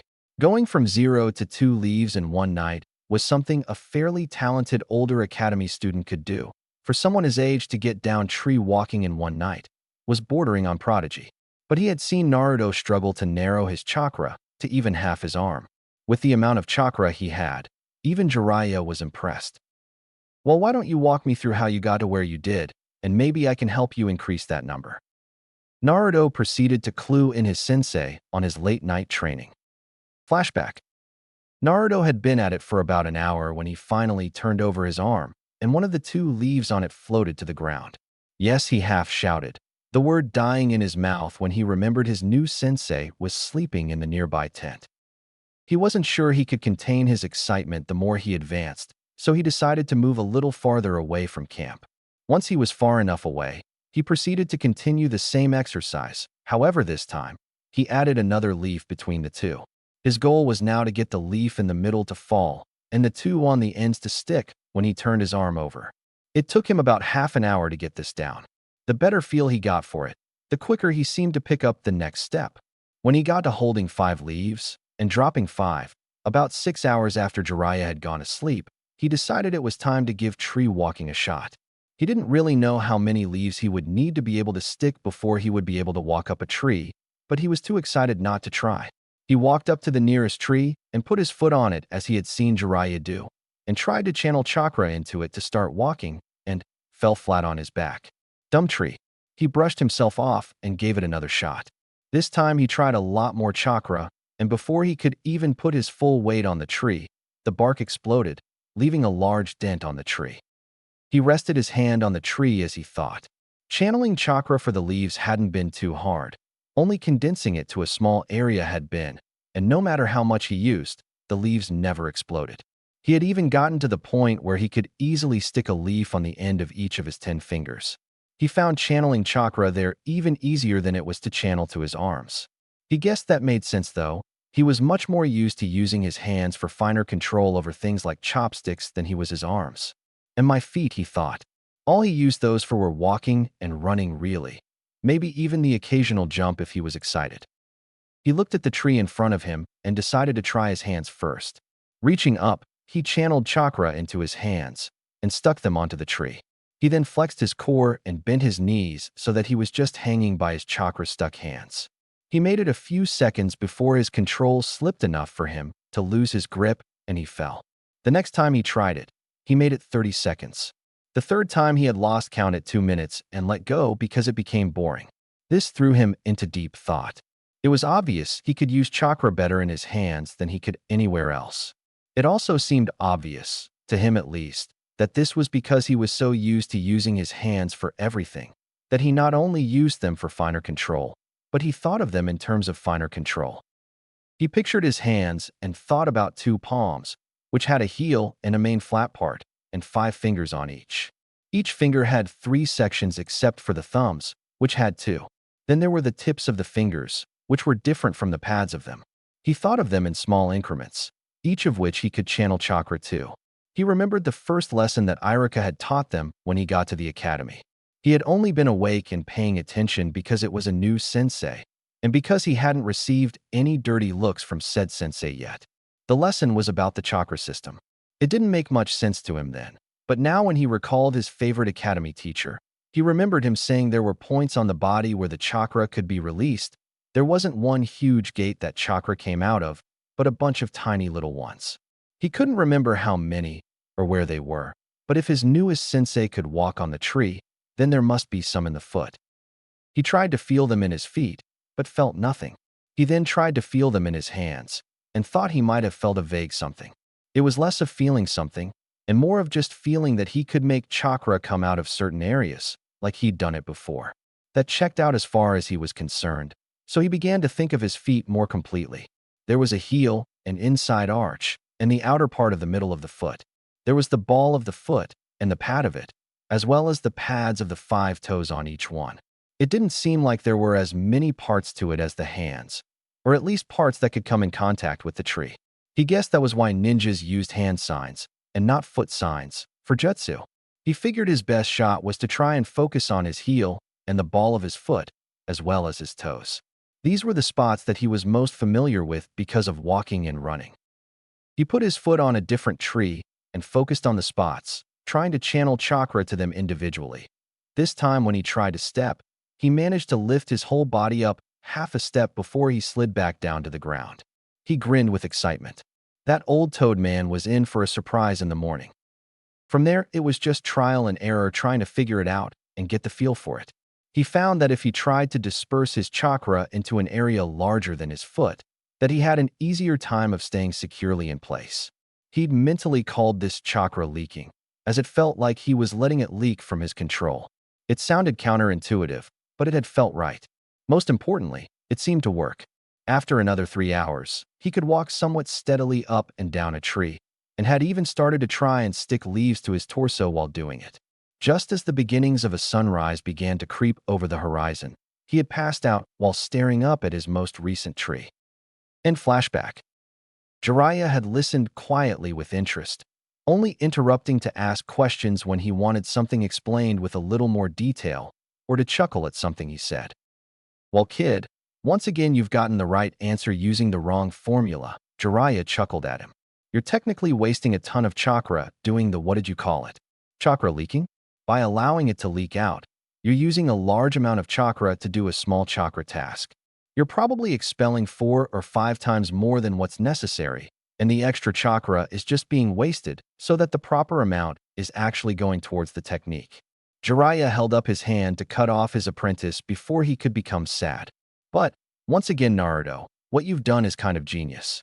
You'll need to work on your control so you can feel locked in without using your chakra leaking method. But anybody else I know wouldn't be able to walk on a tree even a little bit with the amount of control you have." "So what does that mean exactly?" Naruto asked slowly. He was trying his best to understand, but some of the things Jiraiya said just didn't make much sense. "Frankly, you're really good at it sucking." The young blonde deadpanned. "Well, then you suck at teaching since you're my sensei," he said, sticking his tongue out at the older ninja. Jiraiya face-palmed at his student's statement. "I was just being sarcastic, Naruto. What I'm trying to say is that you're really good at doing things in ways they weren't designed to be done. Unpredictable, if you will. And your instincts for finding a way to get it done are second to none, not even the 4th Hokage's." Jiraiya hated to inflate the boy's ego, especially considering he was a bit of a loudmouth already, but he did enjoy seeing the boy's eyes go wide and his face light up with praise. "Well, I think you've rested enough. Gamma, you can go. Thank you for your assistance." The toad poofed back to its home with nothing more than a rib bit, causing Naruto to fall on his butt. "Ow, what the hell was that for you, old geezer? You could have let me hop down first." Naruto hollered at Jiraiya while rubbing his backside. "If you think that hurts, maybe we shouldn't start your physical training today. After all, I'm sure you're not as tough as Sasuke Uchiha. I heard he can do 100 push-ups, all in one go. I bet you can't even do 50 right now." Naruto had steam pouring out of his ears by the end of Jiraiya's taunting. Instead of trying to argue with the old man, Naruto wordlessly stared him down with all the might he could muster at 7.5, and slowly dropped to the ground and began doing push-ups, right in the middle of the road. "No, kid, I didn't mean to do it right. Oh, whatever, let's see what you got." "And that's 88. Not too bad, brat. Definitely better than I expected." Naruto was still at the top of his last push-up. His arms were locked out, his face was red, and sweat was dripping off his nose onto the compact dirt road. Not done yet. He managed to get out to Jiraiya. "You know, you have to go down again to get 89. "Can't," Jiraiya heard through ragged breaths. "Then why don't you stop or drop? You can rest up and we can try again later, or do some other exercises." "Won't let Sasuke win." Naruto was shaking like a leaf in a desert breeze at this point, and Jiraiya was once again impressed with Naruto's determination. It seemed he had inherited the indomitable will that made both his parents such strong ninja, although he seemed to already be matching them in it despite his young age. Jiraiya shuddered at how terrifying this little blonde would grow up to be. Being the awesome and insanely handsome and great teacher that Jiraiya was, he put his foot on Naruto's back and pressed him down so he had to drop out of his push-up stance. "What the hell did you do that for, old man? You made me lose to that bastard. That's not fair." He couldn't tell if Naruto's face was red from the exercise or anger at having, in his mind, lost. "Life's not fair, kid, especially the life of a shinobi. You don't like it? Then do something about it. And watch your language. That's pretty foul for a 6-year-old. Jiraiya paused, if only fairly briefly, to ignore Naruto's indignant shout that he was, in fact, almost 8. "It doesn't really bother me at all, but you don't want to pick up bad habits so early in life." He left out that he had picked up many bad habits, and Tsunade had punished him many times because of it. It wasn't worth the trouble. Well, maybe it was to him. Naruto brought Jiraiya out of his train of thoughts. Fine, but what am I supposed to do about you putting your foot on my back? You're huge and probably weigh like 1,000 pounds. Naruto protested. Better get a lot stronger then, or come up with a way to skirt the traditional way of doing things. Naruto looked like he was going to protest, but his face froze in thought, and then he grinned. Jiraiya had seen that evil, malicious grin before from another Jinchuriki of the Kyuubi before. He was terrified, and it had nothing to do with the beast sealed in the boy. Moving along now, and completely disregarding that last train of thought, Jiraiya said quickly, I believe I owe you a jutsu. Previous devious thoughts completely forgotten, Naruto jumped up and pumped a fist in the air in excitement. Yes, one step closer to being the greatest ninja ever. Okay, kid, Shinobi lesson number 1, Jiraiya said, clearing out his ear with a pinky. Stealth and deception are a ninja's best tool, not a kunai, and not a big fancy jutsu. You gotta learn to control your emotions, whether they're good or bad. Jiraiya explained, it's okay to be loud when you're in the village around familiar people, but when we're out on the road, you might want to tone it down a little bit unless we've made camp. Jiraiya finished. How come it's okay to be loud at camp? Won't that alert possible enemies to where we are? Naruto questioned seriously. Jiraiya had to give the kid credit. He might have had the attention span of one of the Inuzuka's Ninkin puppies, but he was curious in all the right ways and asked great questions. Jiraiya told him as much. Great question, Naruto. Those shadow clones I send out place down seals on the perimeter of the camp. One of the seals they put down is a privacy seal, so nobody can hear us while we're in it. I'll show you some of the other seals tonight and explain what they do too. Jiraiya was already learning to predict how Naruto would think, and thus was answering some of his questions before he could even ask them, if the boy's facial expression was anything to go by. Okay, thank you, Jiraiya-sensei. Also, didn't we already do lesson number 1? Huh. You said lesson number 1 yesterday. Jiraiya nodded at this, so Naruto continued. How can they both be number 1? In this world, all these lessons, everything you learn as a ninja, are equally important. Whether it's how to stay quiet, or how to throw a kunai, or what jutsu is best for which situation, any one of them could save your life, and forgetting them could cost you it. So they all are number 1. Jiraiya finished softly. That doesn't make any sense, but I don't really care. Now teach me that jutsu so I can kick Sasuke's, but you know, Naruto exclaimed, although much quieter than the first time. Jiraiya nodded and motioned for Naruto to follow him, and led him away from the road. Where are we going, Jiraiya-sensei? The young blonde questioned. The Shadow Clone Jutsu is a technique of Konoha invented by the Nidaime Hokage Tobirama Senju himself. Jiraiya explained. While the jutsu isn't exactly a secret considering how often it's used, and taking into account missing Nin, it still wouldn't do to have any spies learning the technique in great detail, straight from the mouth of one of our elite ninja. Jiraiya, being an experienced spy himself, probably the most experienced in the elemental nations if he thought about it, knew nobody was following them. Going a little out of their way to drill a lesson into the kid wouldn't hurt them at all though. They were making good time anyway. I don't see any of our elite ninja around here, sensei. Are one of those ANBU guys with the masks following us in the trees? Naruto playfully said with a huge grin, making a big deal of shading his eyes and looking up into the trees. Jiraiya rolled his eyes in an attempt to quell his anger. The boy knew how to push his buttons, that was for certain. Just listen up, brat. I'll make 4 clones to put down seals so we can work on the technique away from prying eyes. Jiraiya said as he made a cross sign with his hands and summoned 5 copies of himself. Once the 4 designated for seals were done with their jobs, Jiraiya began. The first thing you need to know about this jutsu is that it uses a lot of chakra. More than just about any genin should be able to use. Because of this, you are forbidden from ever teaching anybody this technique without permission from myself or the Hokage. Am I clear? Jiraiya being serious was a sign that Naruto shouldn't joke around, so he just quietly nodded. Second, the clones break fairly easily. Jiraiya turned and punched the 5th clone that he had summoned, finally quenching Naruto's curiosity of its purpose. They don't have the durability that some of the other corporeal clones like the Earth clone or the flexibility of the water clone. Jiraiya continued to explain in what Naruto would come to think of as his sensei voice. However, despite these weaknesses, they can be extremely useful. Yes, Naruto, you don't have to raise your hand though. You're my only student. Jiraiya said with some confusion. Oh, sorry sensei. Iruka sensei said it was rude to talk without raising my hand. Naruto shot out quickly before getting to his question. What other kind of clones are there? You said earth and water, and this one is shadow. Are there fire clones? What about light clones? Can I make a clone out of kunai? Naruto inquired.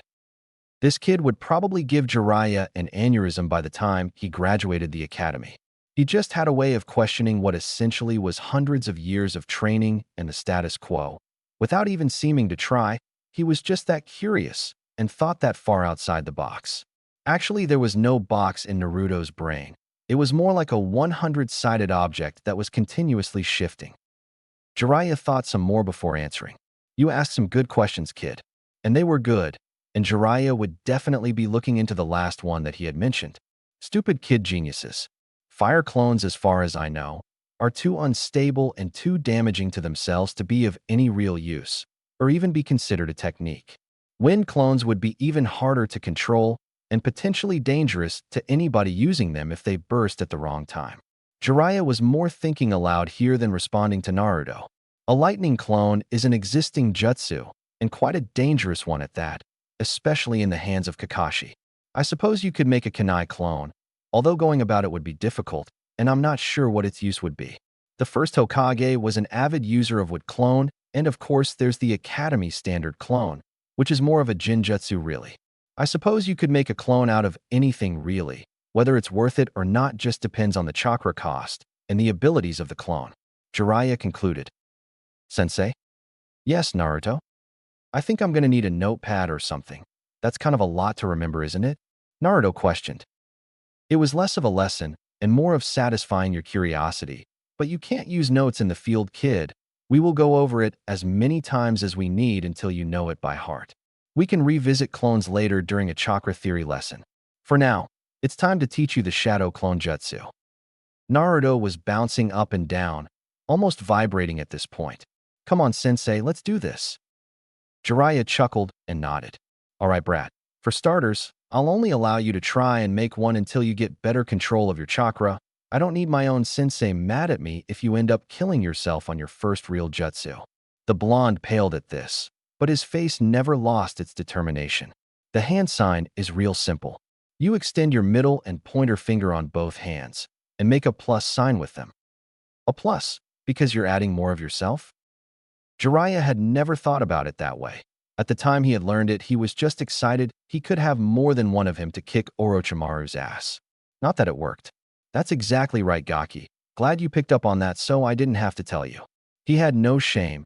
He couldn't let the almost 8-year-old think he was more clever than one of the Sannin. Now, when you're molding chakra, just picture your chakra forming into an exact version of yourself. Most people can't get it even the first few times, so we can try meditation to become more in tune with your body if you struggle with it. In truth, most jonin took days to learn the technique, and that was only if they had well above average reserves. But the boy was so full of surprises, he wouldn't be surprised if he did it the very first attempt. All right, I think I got it, sensei. Just watch me. Kage Bunshin no Jutsu. There was a huge poof of smoke, bigger than when Naruto had unsealed his backpack way back in Konoha. When it cleared, standing there was Naruto. Just one of him. Damn it. First, how do you feel? Tired at all? Naruto shook his head. In fact, he felt better than he had before he tried. All right then, you can try again. Try and focus on forcing your chakra into an area that's about your size. Naruto nodded. He was surprisingly quiet when he was focused. The blonde terror made the hand sign, called out the jutsu name as forcefully as he could, and tried to make a copy of himself. Another plume of smoke, and there was a deflated-looking version of himself lying next to him. He sighed. It's all right, Naruto. You can't get everything on the first try. Still feeling okay? Jiraiya questioned cautiously. He really didn't want Sarutobi mad at him.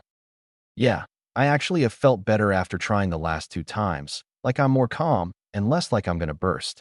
Jiraiya looked perplexed at this, so Naruto just kept talking. Honestly, it feels wrong.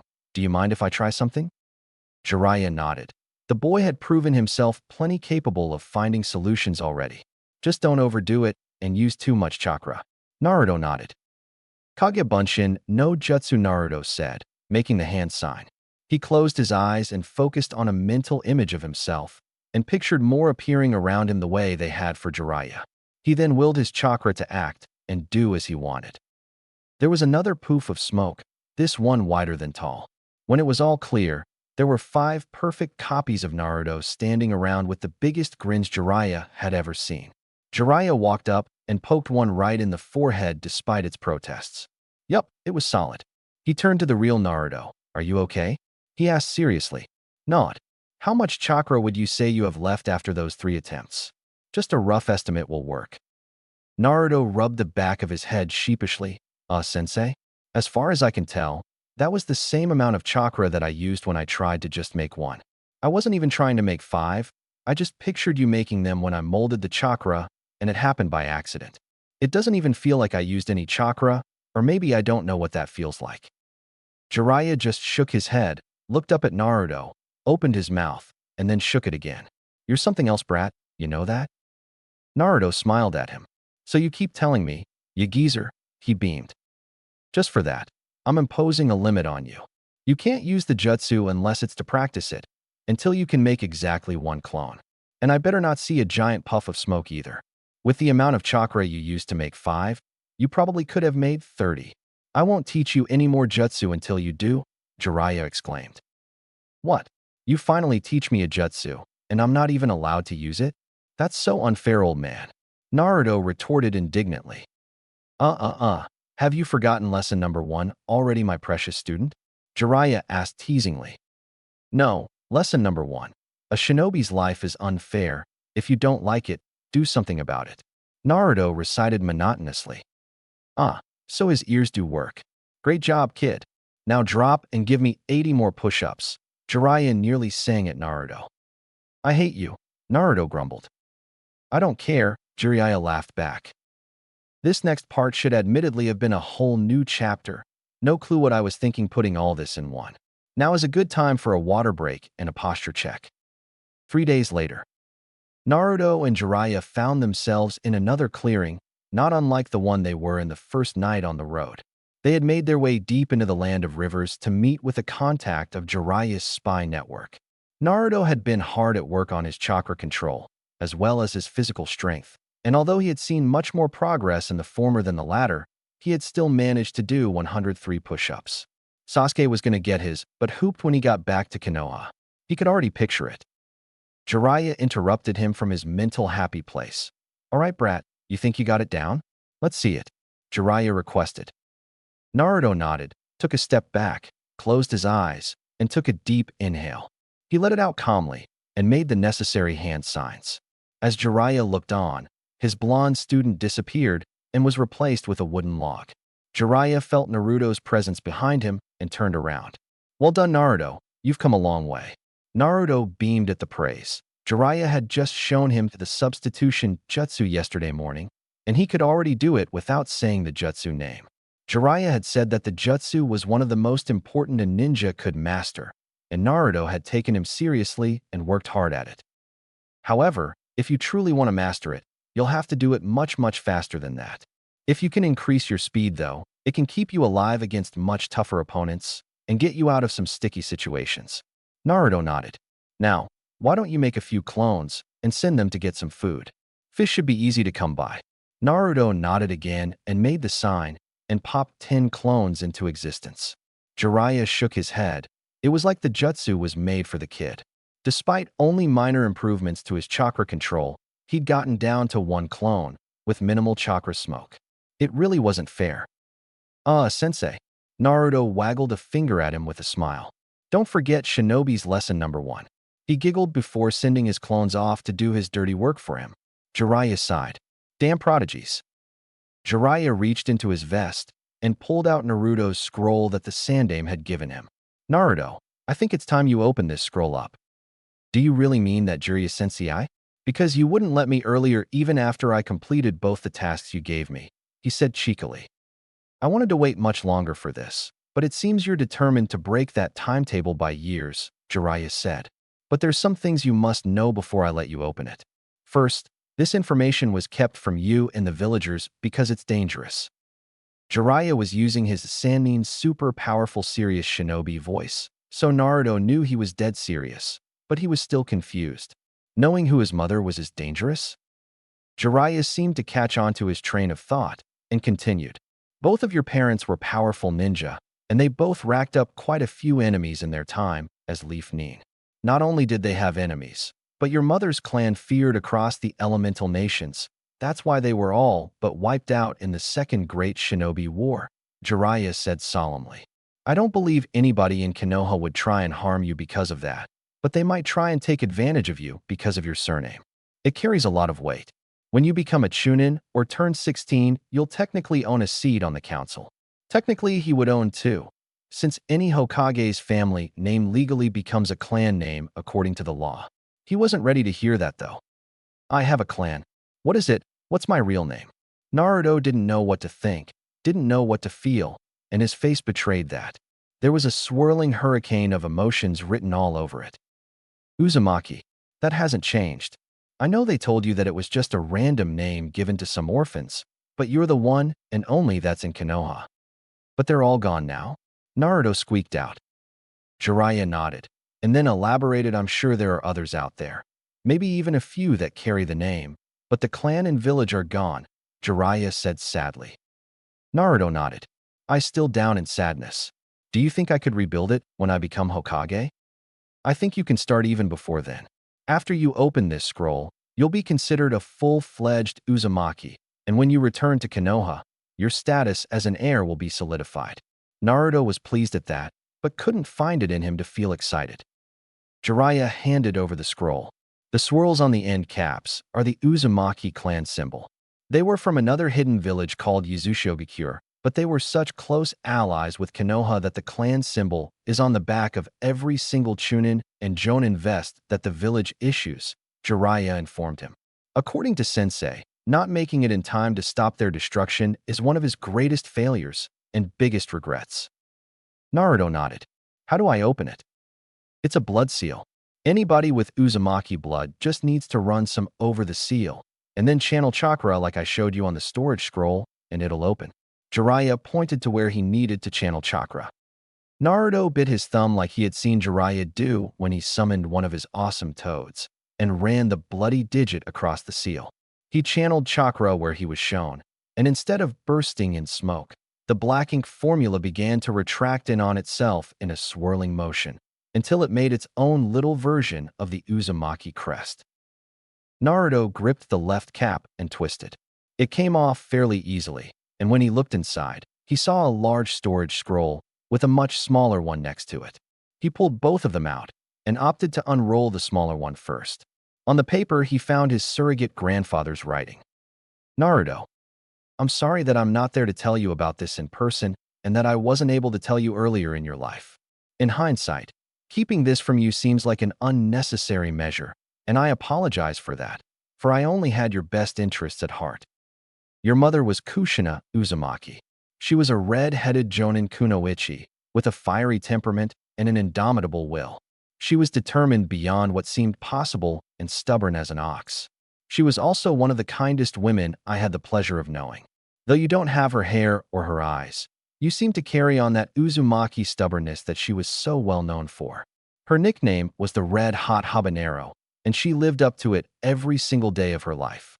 She was vicious yet graceful, stubborn yet loyal, terrifying yet beautiful. She was your mother, and she loved you more than anything in the world, more than life itself. I cannot go into detail about the situation, but the night the Kyuubi attacked, she saved you from its wrath. She loved you so much that she sacrificed her life so that you could live yours. You may have felt lonely all these years in the village by yourself, but just know you've never truly been alone because she's a part of you and always will be. I have included a picture of her in the small seal at the bottom of this scroll, as well as her necklace that she wore every day, on or off duty. Though the pendant that was on it broke, it is a piece of her that you can wear to remind you of where you come from. Perhaps we can find you a pendant to go with it. Inside the larger ceiling scroll is every piece of Uzumaki history, artifacts, techniques, pictures, and anything else I could find within Konoha, as well as locations that you could potentially find more, though I wish that you let Jiraiya dictate when you go to those locations so that you are safe. I do hope you can forgive me for holding out on telling you this and giving you your inheritance for this long. I see you as my first grandson Naruto, and just like your mother, I love you very much. Sincerely, the Sandaime Hokage, or Gigi, as you call me. Naruto was pouring tears before he even came close to finishing the note. He had a mother.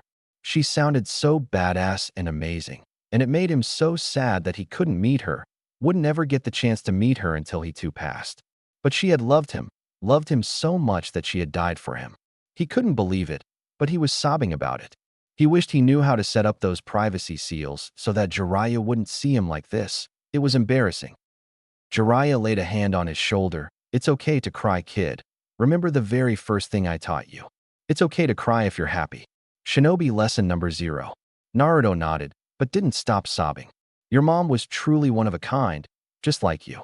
You remind me of her every day, and she would be so proud of you. It would be unbearable to be around. She would tell everyone in a 10-mile radius about how great you are, and she'd beat anybody who disagreed into the ground. Naruto laughed at this, but it came out as an awkward sob with a lot of snot thrown in. I'll go check how the clones are doing with food and give you some space. I won't be far. Holler if you need me. You remember which part of the storage seal to open it? Naruto nodded, getting his sobs under control a little bit. Good. Don't open the big scroll until you call me back, okay? Jiraiya got another nod. So he body flickered out of the clearing in the directions that Naruto's clones had gone. Naruto looked at the seal at the bottom of the page and channeled chakra where he was supposed to. He was ready to see his mother. With a poof larger than the scroll itself, Naruto unsealed the picture of his mom and her necklace. His breath was taken away. She was beautiful in every meaning of the word. He couldn't believe he was related to such an angel. His mom was so pretty and so cool that his dad must have been the coolest guy in the whole world to get to marry her. Probably cooler than the Yondaime, he thought before thinking that it probably wasn't possible. I'll rebuild the clan, and any Uzumaki out there will be welcome to come and rejoin. The Uzumakis will be a name that's respected once again, and they'll live in a huge compound in Konoha. I promise, he said quietly to her picture, as he put the peculiar necklace around his neck. It was just a blank leather cord, black and worn. Naruto hugged her picture and cried, bawling for what felt like hours, but was probably only 15 minutes. When he finally felt like he was out of tears, he rubbed his eyes and took a deep breath. Once composed, he called for Jiraiya, and in seconds he was back in the clearing with the fish. I accidentally pushed your clones into the river and dispelled them. Hope that's not a problem, Jiraiya said, hoping for some comedic relief. Naruto gave a dry chuckle. It's fine, old man. He didn't have enough in him to start an argument with the spiky-haired sage, as much fun as it usually was. Will you go through my inheritance with me? He asked hopefully. Are you sure? Everything in that scroll is squarely yours, Naruto. I know Sarutobi-sensei sealed some techniques in there for you, and you don't have to show them to me or anybody else if you don't want to. Those are clan techniques. Your clan's techniques, Jiraiya explained. Naruto seemed to be in awe at this. He truly couldn't fathom it. But if I'm the only one in the clan, I can decide who gets to see the techniques, right? Jiraiya nodded. Then I want you to look at them with me and help me train them, if you would. Jiraiya nodded again, not really trusting his voice. This boy had brought out feelings he didn't know he was capable of feeling anymore. After a few seconds of silence, Naruto picked up the large ceiling scroll, but paused. Do you have a clan, Jiraiya-sensei? He asked. Jiraiya responded, Nope, my dad was a shinobi. Though he went MIA when I was real young, I barely remember him. My mom was just a civilian. Jiraiya smiled. It's one of the reasons I chose to train the 4th Hokage. He was from a completely civilian family. I guess you could say you already have a leg up on him. Naruto thought deeply for a second. It was pretty cool, but resolved not to let that keep him from working hard. All right, let's bust this baby open and see what kind of badass stuff my clan left me. Naruto shouted. This earned him a smack in the back of the head. Language. And what did I say about being so loud? Jiraiya scolded him. Naruto rubbed the back of his head and grumbled. Yeah, Shinobi lesson number 1. Stealth and deception are a ninja's number 1 tool. I remember. He slid the scroll in front of him and unrolled it horizontally, revealing a large sealing matrix that was different from the one Jiraiya had shown them back in the village. All right, Brad. What we have here is a multi-point sealing scroll. Child's play for the Uzumaki of the past. See how it's divided into these sections? Jiraiya pointed to several different areas of the circular seal, all of which looked like slices of pie. Naruto nodded in what Jiraiya was calling his learning mode. Quiet, attentive, and focused. Each section is actually a storage seal, and therefore each has its own separate formula that can be used to open it. So that means you can store multiple types of things? Naruto finished in question. But why not just seal everything in one formula and just pull out what you want? Good question, Naruto. There are different seals that work better for different things.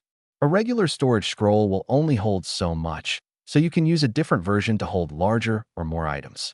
Some things deteriorate over time, so they need a stasis storage seal. In this case, it's most likely because sealing other scrolls with seals on them requires a special formula, as well as separating items by category so that if the person meant to open it doesn't know what's in it, he or she doesn't have to unseal every single thing at once. Jiraiya finished explaining. So basically for organization or specific needs. The young blonde tried to summarize. That's the gist of it. We can get into it deeper if you choose to learn more Fuinjutsu in the future, the Toad Sage told him. Now, let's start with the section in the 12 o'clock position. You should recognize the matrix for opening it if you look closely. Jiraiya had spent some time over the last couple of days explaining the basic terminology of Fuinjutsu. Seals were made up of sealing formulas. Formulas are made of matrices, which dictate what the seals do. Extremely basic as there were more than a dozen more terms and exceptions to rules and whatnot, but the almost 8-year-old was nowhere near ready to handle all that. Naruto eyed the formula closely and found what he was looking for. Using a fraction of the chakra he had the very first time, he channeled some into the matrix and heard the telltale pop and poof of smoke and found books. Maybe being in a clan isn't all that it's cracked up to be, he thought. He immediately tried to move on to the next section of sealing formula, but Jiraiya stopped him. Whoa, slow your roll there, Gaki. Aren't you going to even look at those books? Naruto grumbled back. I hate books. They're dumb. Listen, Naruto, I know they're not as exciting as jutsu, but those could be really important to your clan history. Hell, they might even contain some jutsu in them, Jiraiya exclaimed. This time Naruto's grumbles couldn't even be picked up by Jiraiya's enhanced hearing. What was that, kid? Naruto turned on him and yelled, I can't read, okay? Nobody ever taught me. He hung his head in shame. He didn't like talking about it. The last time he had brought it up, his first academy teacher had ignored him, and the entire class had made fun of him nonstop for it. What do you mean you can't read? You read the Hokage's letter just now, didn't you? The Sannin questioned. I know how to read some stuff, and Gigi knows which words I know well enough to piece together what he's saying. But most books are way too hard for me, and it takes forever. He grumbled, still looking down at the ground. Jiraiya took a deep breath, trying to quell the thoughts of murder running through his head. Sensei knew he couldn't read properly, and still did nothing about it. Unacceptable in Jiraiya's mind. Well then let's fix that. What kind of sensei would I be if I didn't help you learn? Besides, if I teach you now, I won't have to explain as much later on. Less work for me. Jiraiya gave the boy a smile, trying to cover up his anger. Naruto wasn't experienced enough to read Jiraiya's true feelings, so all he saw was his sensei offering to help him and smiling at him. Naruto smiled back. Okay, geezer, but you can't make me enjoy reading. He shot back softly.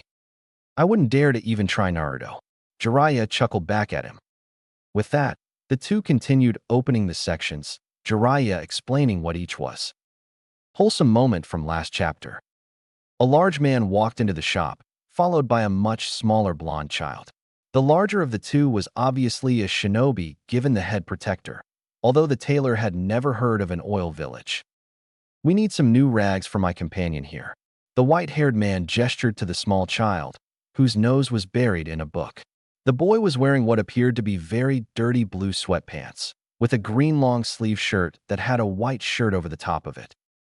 As the tailor took in the boy, subconsciously measuring him with his eyes, The young blonde's face twisted in confusion and perhaps frustration and tugged on his large companion's sleeve.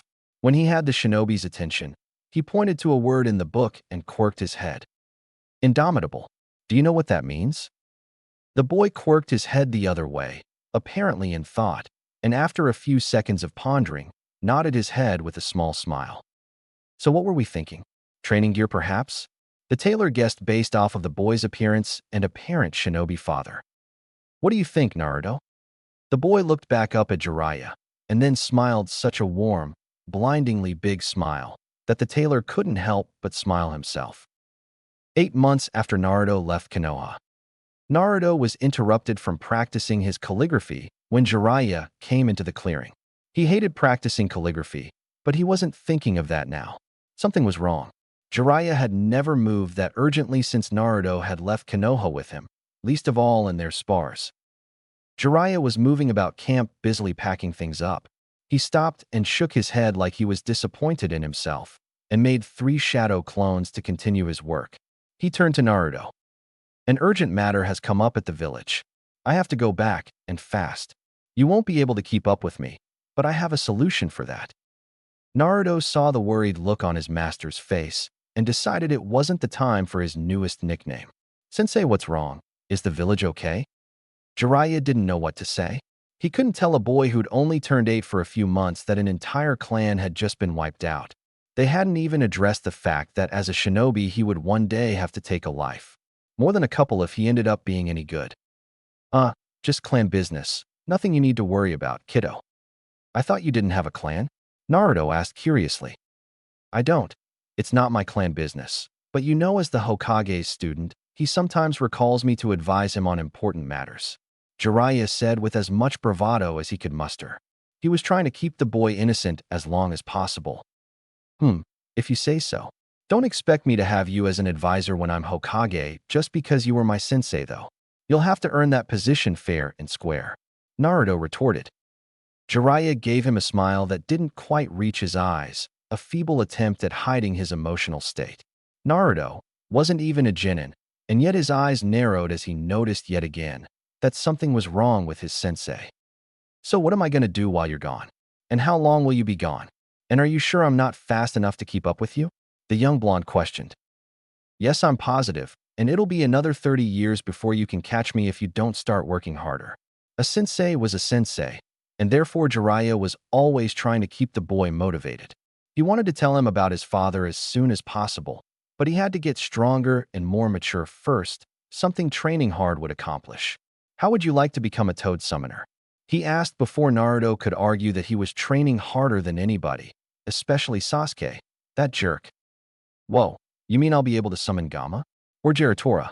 Naruto asked in awe and wonderment. Not just those 2 gaki, but any of the toads. One's the size of small mountains, or one strong enough lift a stone 50 times their size. Jiraiya's mood picked up momentarily. He couldn't help it. Toads were awesome. Whoa, how do I do it? How do I do it? Show me the hand signs again. Naruto was beyond excited, Jiraiya's odd mood completely forgotten. All right, kiddo. Here are the signs, but don't use them yet. You have to sign the contract first. Jiraiya bit his thumb and wet the end of each finger with the blood it produced. One of the conditions of the summoning jutsu is that it requires a small blood sacrifice each time it is used. He began going through the hand signs slowly, while saying them out loud for Naruto's benefit. Boar, dog, bird, monkey, ram, Kuchios no jutsu, summoning technique. A now familiar puff of smoke in the air, and soon Gamma was standing before Naruto, a green and red scroll wrapped up in its tongue. Jiraiya grabbed the scroll when Gamma unfurled it out to him, and he unrolled the scroll on the ground. There were names written on the scroll in typical vertical fashion, in what looked like blood. Below the names were fingerprints, also in blood. Naruto, being the sharp kunai that he was, didn't even wait for Jiraiya to explain. He just bit down on his thumb and began writing his name in the blood he produced, in remarkably good handwriting for a child his age. When he was done, he bloodied all 5 fingers on his right hand and left a print, just like the others had.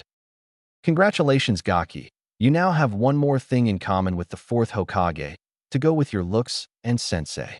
Jiraiya had explained that he looked a bit like the fourth, and that's one of the main reasons that Jiraiya had taken an interest in him, so this made sense. Wait a minute. No, it didn't. Wait, you're telling me the Yondaime was a toad summoner too? And now I am. Why Naruto was shocked was beyond Jiraiya. The boy already knew he had trained him. It shouldn't have been that hard to put two and two together.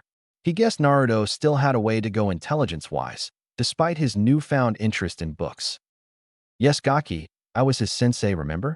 I gave him the toad summoning contract, with the toad's permission, of course. They have also given me permission to allow you to sign it, though we won't have time to train in it. I've got to get going. Jiraiya finished.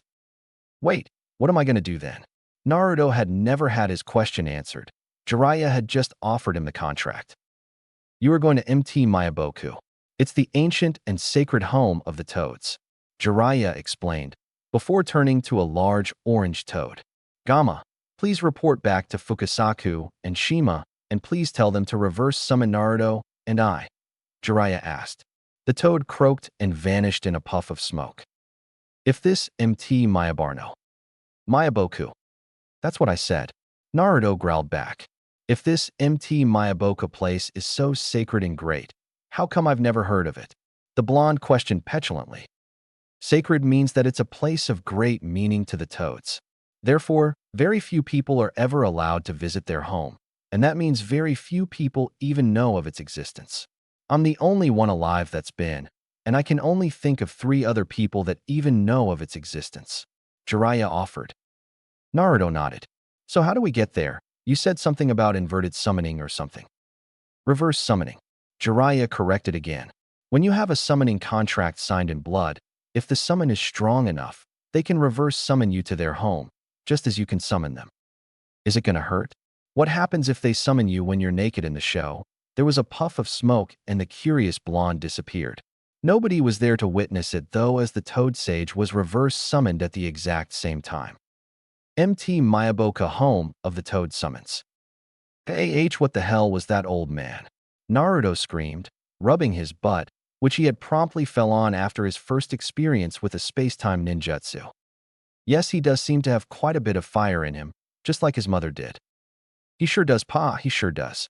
Jiraiya replied sadly. Naruto, come here. I want to introduce you to Ma and Pa Fukasakusama, Shimasama. This is Naruto, my new student.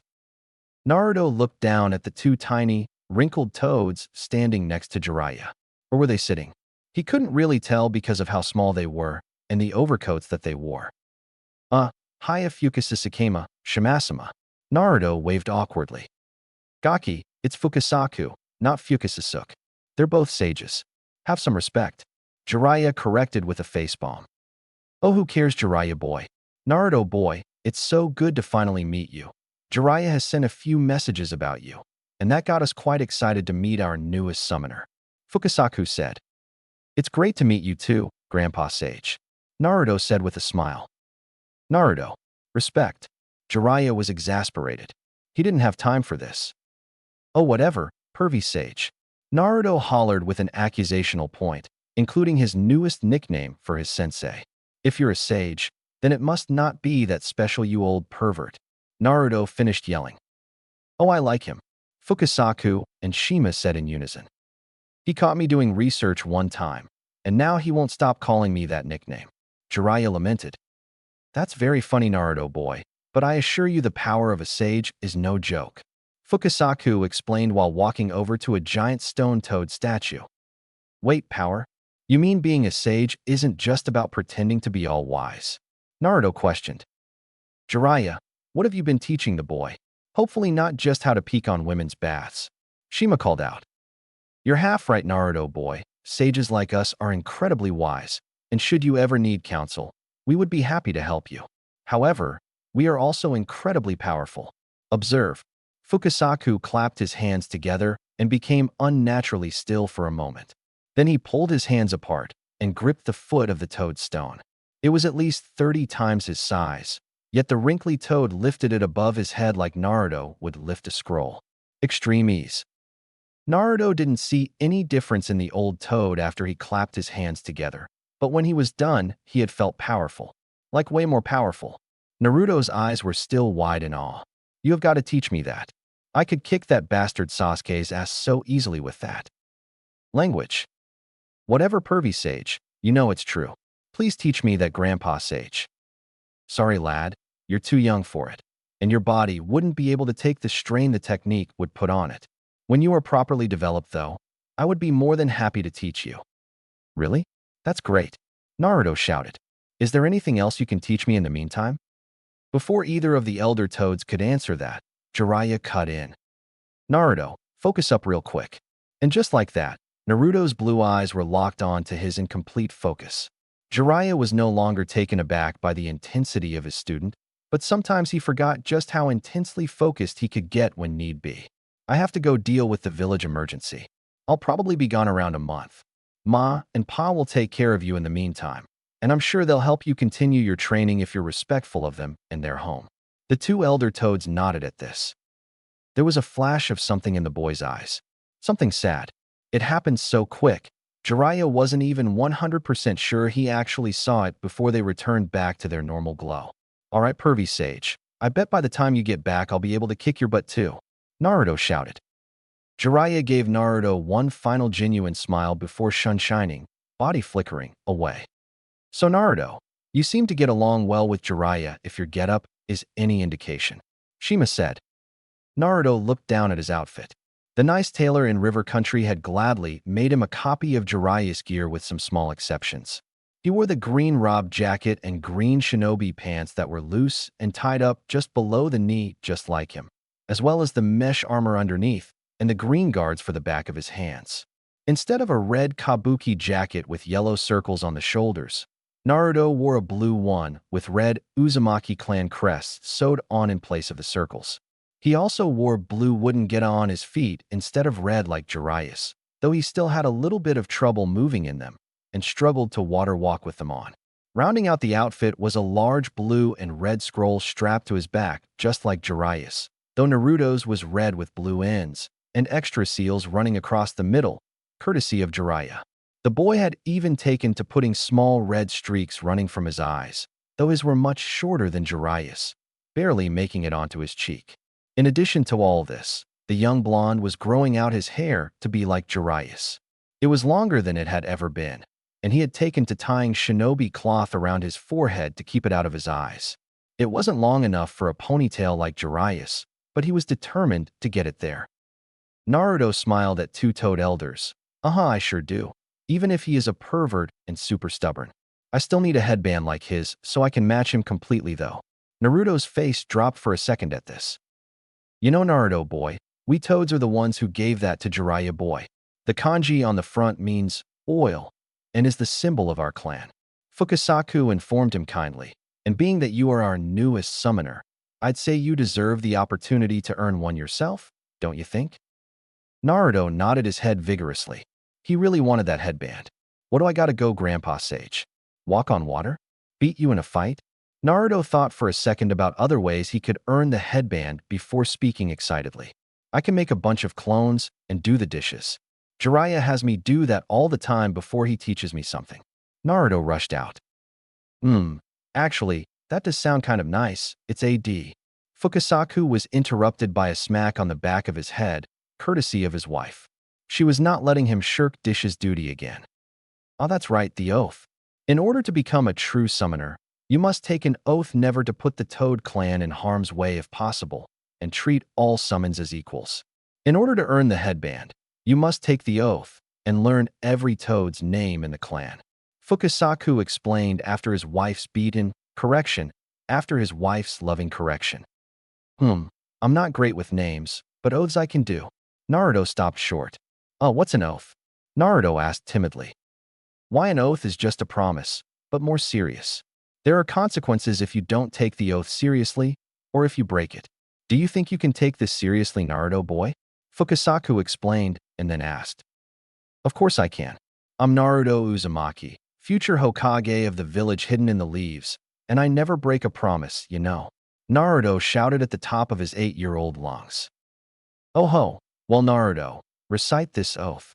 I, Naruto Uzumaki, summoner of the Great Toad Clan, swear to never do harm to a toad or put them in unnecessary danger without their permission. I also swear to come to the Toad clans or any member's aid whenever the need should arise. Naruto nodded, the determination that Jiraiya wrote about shining in his eyes for the elder Toads to see.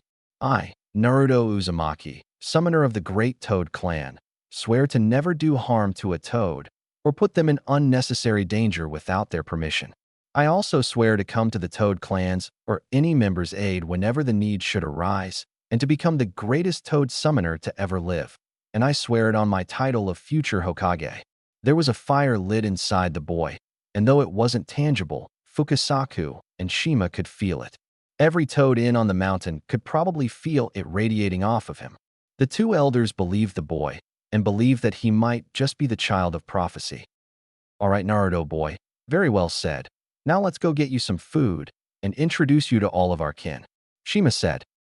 Naruto seemed excited at the prospect of food, though he didn't know that it would consist mostly of bugs. He was more excited to get to know the names of all the Toads and get that sweet horned headband Pervy Sage had on, though. Jiraiya walked up to the Hokage tower under the cover of night. He had never, in all his years as a shinobi of the Great Leaf, entered through the front door of this building. Not even when he was a genin getting his first drank missions. Sarutobi had already been the Hokage at the time, so he would always try and sneak through the window to surprise his sensei, and his sensei would always acknowledge his presence without even turning to look. Considering what had happened, though, Jiraiya thought it best not to test any of the ANBU's frayed nerves. After all, it had been one of them that had done the deed. No, he'd better walk through the front door tonight, and slowly at that. So that is what Jiraiya did, acknowledging the ANBU sentries that were out in the open and ignoring the ones that were hidden.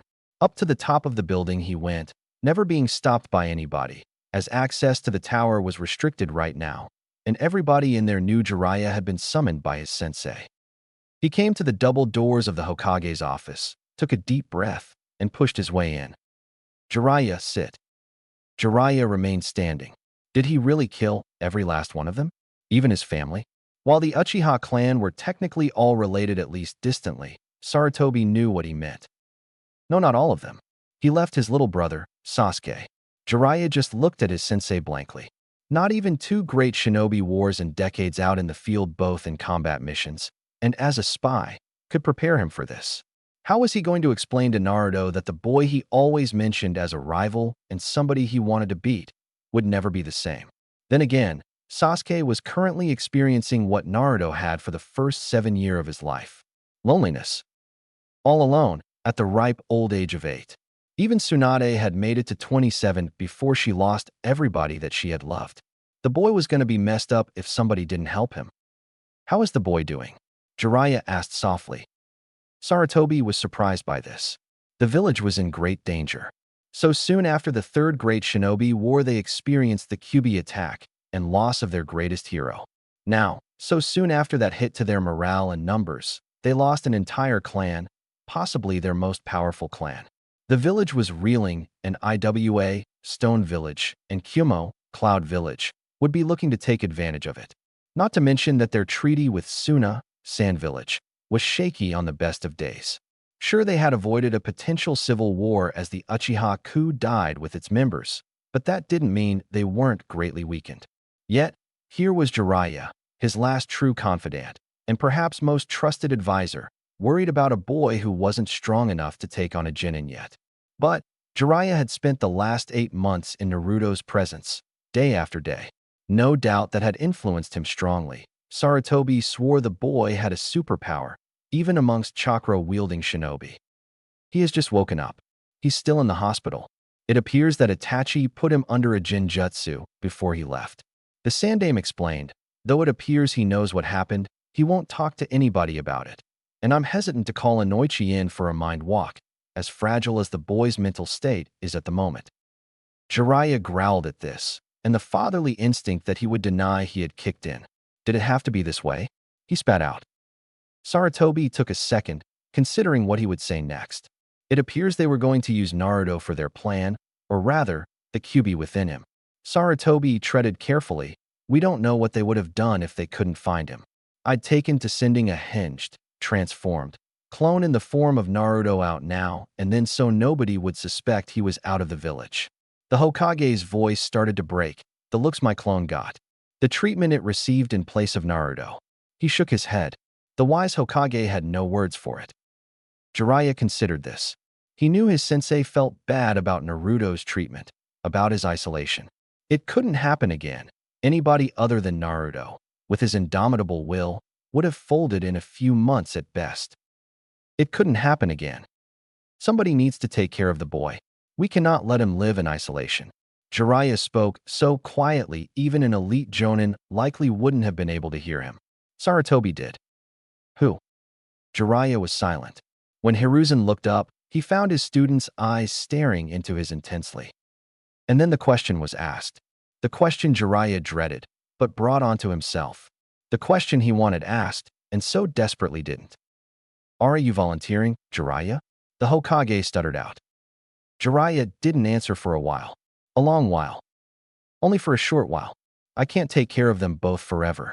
I can take him long enough for the village to get over the massacre, at least a little bit, so that he won't be such an outlier. Then he can come back, and someone else can take care of him. A few months tops. It'll be good for Naruto. Jiraiya was already regretting the words. He could barely take care of Naruto. The boy hadn't brushed his teeth for the first 2 weeks because Jiraiya hadn't told him to, and he forgot that young boys needed to be reminded. But he couldn't let it happen again. Not like it did to Naruto. He knew it would be the polar opposite. Naruto was hated for what he carried. Sasuke would be loved for the potential that he carried, or more likely, the potential that his eyes carried. They would both be ostracized for the power they carried within, and he could stop it, at least the worst of it. If he took on Sasuke for a little while, he wouldn't hear the whispers about the massacre every day for the next few months while it was still the talk of the village. He wouldn't be bombarded with questions and looks as he walked down the street. He wouldn't be treated differently just because something a family member of his did that affected him. Maybe Naruto would be good for the boy. Lord knows Sasuke will be good for Naruto. Jiraiya had made up his mind, whether he liked it or not. I promised Itachi that I would keep Sasuke safe, that he would have a chance to grow up here with an unblemished name. Sarutobi responded. He will.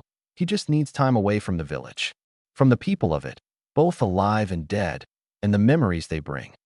Sarutobi couldn't deny that. Hell, he'd let his own student leave to drown at the memories the village brought up of lost loved ones. Who was he to deny a child the same right, though with different methods hopefully? Very well. For months, tops. In that time I will arrange for another caretaker in place of living for him. The Hokage said. Kakashi. Jiraiya responded. You want Kakashi to take care of the boy? He can barely take care of himself at the moment. All he does is take missions and recklessly train until he drops. No, he would be a horrible caretaker. He needs to talk to the boy though. It'll be good for both of them. I believe Kakashi was Itachi's captain before he was promoted himself. Sasuke will need to talk about it with somebody who he can relate to, even just a little bit. Jiraiya explained. It was only during times like this that Hiruzen didn't question his student's title as a sage. Despite his childishness and antics, he could occasionally spout wisdom even better than the Hokage himself could. That plan is sound. Sarutobi said, there is an issue with you taking Sasuke-kun though. He explained, you know that we must present a strong front, so you will need to take on missions. Dangerous missions, in dangerous places, to show that we aren't hurting from our diminished forces. I'm well aware. I have a plan for that. Naruto is currently at MT Miyaboku with the Toads. I believe, given the extenuating circumstances, that the Toads will allow a non-summoner on their sacred grounds. I'll take Sasuke there to stay with Naruto. It will be good for both of them to be away from people for a while. The Toads can also summon and reverse summon me, so I can visit sporadically to check up, without losing ground on my missions. Sarutobi nodded at this. It was a good plan, keeping Sasuke away from the rumors and gossip, however short it might be. All right, Jiraiya, I will put my faith in you, seeing as I have already failed this village more times than I can count. Take the boy, help him as best you can, and then return for your missions. Sarutobi said, it has already been a week since the massacre. I expect that in another week most other villages will know. So I expect you back and out on a mission before then. The Hokage finished. Jiraiya nodded, and then moved to leave through the window. Nobody would feel threatened by somebody leaving the Hokage tower after all. He opened the window, But before he could leap out of it, Hiruzen stopped him. Jiraiya, thank you. I know you have no wish to take my place, but you are doing a great job making decisions, hard decisions, selfless decisions, that only help others from Konoha and not yourself. The way I see it, you are our shadow Hokage. I rule in the light for all to see within the village, but ever since Minato died, you have taken care of the things that aren't seen by the villagers.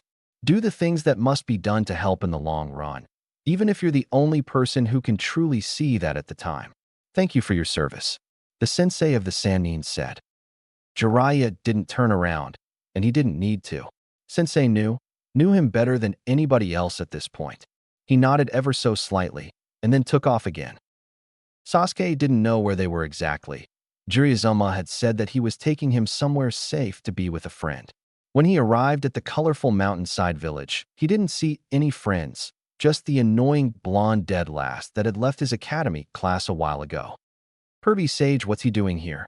Naruto's tone was accusational. The old man knew he didn't like Sasuke, that he was his rival. You didn't let him sign the summoning contract, did you? No way I'm sharing with that bastard. Naruto shouted. Jiraiya sighed. It seemed one whole day with the toads wasn't enough to teach him some respect. Oh well, Naruto, language. And no, Sasuke won't be signing the toad contract. He's just gonna stay here with you for a few months while I take care of some dangerous missions for the village. Too dangerous for a couple of 8-year-olds, sorry. Jiraiya cut off Naruto's train of thought before it could even get going. Naruto hated this, hated that stupid Sasuke with his stoic-looking face, though he had improved greatly in the last 8 months. Plus, he had his shadow clone jutsu, so he could beat the jerk up 10 times at once. His internal evil laugh could almost be seen by Jiraiya as he worked out Naruto's thought procession, though Sasuke just looked confused, as well as he hid it from his face. Fine, old man, but you owe me a new jutsu for this. I want to learn the hair one. Naruto finally shouted at his sensei. Very well, Naruto. I'll teach you the hair one when I come back for good in a few months. I'll be stopping by every now and then to check up on you guys. Jiraiya turned to Sasuke. You're more than welcome to join Naruto in his training while you're here, or you can just laze around and do whatever pleases you. If you need anything, just ask one of the toads. They'll all help you or find one that will for you. Jiraiya explained softly. He hated to leave the boy alone after such a tragic incident, but it was better than being alone in the village. In truth, he was hoping Naruto would spin some of that fiery magic within him and help Sasuke through this tough time. The boy had a way of giving people hope when all had felt lost. Jiraiya left with a call of "be good" over his shoulder that was directed at a certain blonde more than the black-haired child. Naruto stuck out his tongue and looked at Sasuke, really looked at Sasuke, for the first time since he left the village, or maybe ever, he thought to himself. The small Uchiha wore a stoic expression like always, face perfectly masked, just as he'd been taught. Naruto saw the truth though, saw it in his eyes. Sadness. Naruto's own facial expression softened. What happened? He inquired. Sasuke felt betrayed by Jiraiya, who assured him he wouldn't tell Naruto what was going on. He had seen their interaction though, unless they knew some sort of secret code, which he didn't think Naruto capable of learning. The Sannin hadn't said a word. Sasuke grunted. He had been doing that for a week now, but it had worked to get the adults to leave him alone and stop asking him how he was doing. Well, what the hell does that mean? Did you forget how to talk? Or are you just shocked by my pure awesomeness? Naruto questioned brashly. Sasuke was surprised by this. The adults had all left him alone when he did that, as obvious as it was that he didn't want to talk. Maybe the blonde was too dumb to understand. It means I don't want to speak with you, Sasuke said shortly. Why not? Naruto asked back. The question was genuine, and to Sasuke, it didn't just seem like it was out of curiosity. For some reason it felt like Naruto actually cared about him. I don't wish to talk about what happened, Sasuke said, then lowered his eyes and quickly finished, it's too hard. Naruto knew that look. He knew questioning wouldn't help anymore. Okay, well, what do you want to do? He asked. Sasuke was surprised again. Nobody had asked him what he wanted. Sure, they had all wanted to help, but they wanted to do it their way. After a few seconds of thinking, he replied, I want to get stronger. Naruto smiled at that. He understood that. He didn't know Sasuke's reasoning, but he didn't have to. They had the same goal, and that was all that mattered. Alright, well, let's start training then. Come on, Grandpa Toad Sage will help us. He's super strong. Naruto grabbed Sasuke by the wrist and took off running towards Fukasaku, who was seated on a toad statue a couple 100 feet away. Sasuke didn't even have time to call Naruto a loser before his wrist was grabbed and he was yanked away. He didn't feel like fighting him either. It felt like too much work after all he had been through. So he just let the blonde drag him. He'd get him back for it later. Sasuke had decided that Naruto was the most annoying person ever. Without debate. No question. The most annoying trait Sasuke had learned about him was that he was good. The first time they had sparred, he had given Sasuke a run for his money and nearly beaten him. That had been a taijutsu-only spar, one of Sasuke's strongest abilities. When they sparred using chakra, Naruto had hooped him. The Uchiha were supposed to be the strongest of the clans in Konoha. Were repeated in his head, cutting off his train of thought. His father had always told him about the might of the Uchiha, about how strong his clan was, and how an average Uchiha was an elite ninja amongst the Leaf forces. Not that it mattered anymore. There was only one other Uchiha now, and he was no longer part of the Leaf forces. That bastard. If he couldn't even beat Naruto the dead last, how would he ever beat Itachi? His fireball was nothing if he couldn't figure out which version of Naruto was real and which was a fake, which was a Kage Bunshin, a jutsu he knew that his big brother could also use. He had begrudgingly asked Naruto to show him how to perform the technique. The blonde loser had the audacity to laugh in his face and tell him no, that only the Hokage or Jiraiya could give him permission to teach it to somebody. Sasuke had about killed him then, though he wasn't sure how he would do it without any ninja tools. Punching the boy to death sounded good enough to him though. So Sasuke had done what he thought was best to catch up to the moron who was dead last in his class just 8 months ago. 9 now after spending a month at the weird toad village. Training with the toads had been strange, though he couldn't deny the benefits of it. The old wrinkly toad Fukasaku, whose name reminded him far too much of his dead father's, had asked him and Naruto to run through their skills so he could get an idea of what they needed. Sasuke had shown him the standard Academy Bunshin and Kawarimi, as well as his clan's coveted Keton, Gokaku no Jutsu, Fire Release, great fireball technique that his father had taught him. Sasuke told him he was the best in his age at throwing shuriken and kunai, and was learning how to incorporate ninja wire too. The old toad had explained there weren't any ninja weapons like that on MT Mayaboku because toads didn't use them. Their webbed hands made it difficult. Fukasaku had seemed impressed with his skills and commended him for having acquired them at such a young age. Sasuke had smiled, but it didn't reach his eyes. His big brother Itachi had all he had and more at his age. He was already a ninja and had acquired his Sharingan. Sasuke had a long ways to go. His smile disappeared when Naruto took his turn showing off. He showed off the Kawarimi, and though it was nothing special, it was almost faster than Sasuke's, which frustrated him that he was catching up so fast. The frustration turned to fury when Naruto made 10 Kage Bunshin, and they all high-fives each other like the morons that they were. It only grew when Naruto ran to the nearest tree and proceeded to walk right up it without any difficulty. He then ran to the nearest body of water and walked on it. He had only ever seen Itachi do that. Then he shouted, much too loudly, that he was learning the basics of Fuinjutsu too, something Sasuke knew nothing about. He almost couldn't contain his rage. How the hell did this loser catch up to him? Sasuke knew if they fought, it would be close. Even his Uchiha pride was telling him it wasn't a guaranteed win. He couldn't do those things that Naruto could, but in turn, Naruto couldn't shoot fireballs. Fukasaku had smiled at Naruto and told him he was doing an excellent job as well, and the dummy had grinned back like a loser. Then it was time to spar, and even the moron's taijutsu had gotten good. Not just better, but good. He could probably be Kiba and Choji at this point, who were the next best in their class. Then came the chakra spar. Sasuke had thought he had him, but when the fireball collided with the blonde, the 8-year-old just went poof. Up in smoke, and not the way Sasuke wanted him to.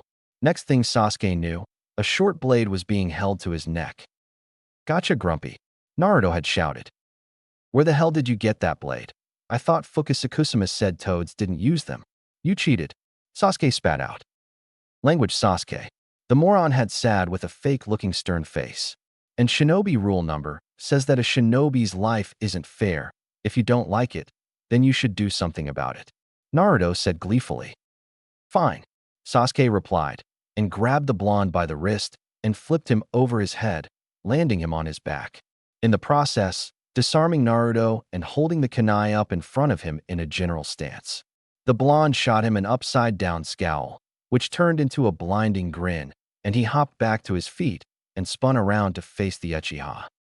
I like the way you think, Sasuke. He had almost giggled out.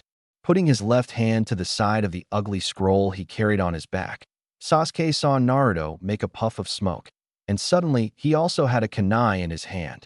Round 2 starts right. Naruto made a feint to his right, and then came back to the left with a slash of his kunai. Sasuke blocked Naruto's strike with his own kunai, and the two held the stalemate. Now, Naruto shouted, and promptly disappeared in a puff of smoke. Sasuke was shocked. It had been a clone the whole time, but the kunai in his hand was still there, so that was real. He heard laughter coming from behind him to the left. He whirled around to find Naruto on the ground holding his side, laughing hysterically. You should have seen the look on your face, ha ha ha ha. You were like. Naruto made an exaggerated surprised face, holding his hands to his cheeks, mouth and eyes wide open. Ha ha ha ha, the great Uchiha looking like a fool. Naruto continued laughing. Sasuke was almost more surprised at Naruto's reaction. They were in the middle of a spar, and he was on the ground laughing? This one was probably a clone too, he had decided. How could you tell what my face looked like if you were behind me, you idiot? He spat out, throwing the kunai at the clone. The kunai struck the Bunshin in the shoulder, and the clone yelled. Ow, you bastard, that hurt. Naruto screeched. Huh, guess it wasn't a clone then. Tough luck for the loser. Good thing it was a blunted kunai and hadn't actually cut him at all. I'll get you back for that. Naruto yelled, and then paused. You make a good point though. I couldn't actually see your face. I just know it looked stupid, you know. Naruto said in a completely normal, for him, tone of voice. Sasuke was surprised yet again, this time by the 180 in his attitude, but wouldn't let him win. And how could you possibly know that it looked stupid? Sasuke asked monotonously, and immediately regretted it when he saw the grin break out on Naruto's face. Because it always does, haha. Naruto hollered back. Sasuke had had enough. He didn't what any sane person would do when facing a crazy person. He charged. The two had fought until they dropped, Sasuke winning more than losing since he had a blade to work with. He just felt better fighting with one his hand, more confident than without. That had been the first day. It was now day 30. Naruto had been shocked when he had beat Sasuke on the first day and kept up with him in most aspects throughout their training, though the bastard could still spit fire, and he was definitely jealous of that, and definitely not going to tell him. Still, training with Fukasaku was really fun, and most of the time Sasuke wasn't so bad, though he was grumpy all the time, kind of like that giant fox he had met when he was back in the village. They both had gotten faster, stronger, and better at chakra control in their month with the toads. Naruto had also been learning the Gamayuden, toad oil bullet, which was totally awesome, and he was getting to meet all the cool toads who were all also totally awesome. His favorite part though had been when Sasuke had thrown up after eating Shimasuma's cooking. Then he had to fake that he just wasn't feeling well so that she wouldn't whack him on the head the way she did with Fukasaku. Speaking of the old toad, he spoke up to the two boys, who were sitting in front of him in a large clearing away from the village. Today we will learning about combination techniques, boys. Do either of you know what that means, he questioned. The raven-haired boy didn't respond, but the blonde did, very enthusiastically. Ooh, Pervy Sage says that that's what Old Man Third is best known for, right? He asked eagerly.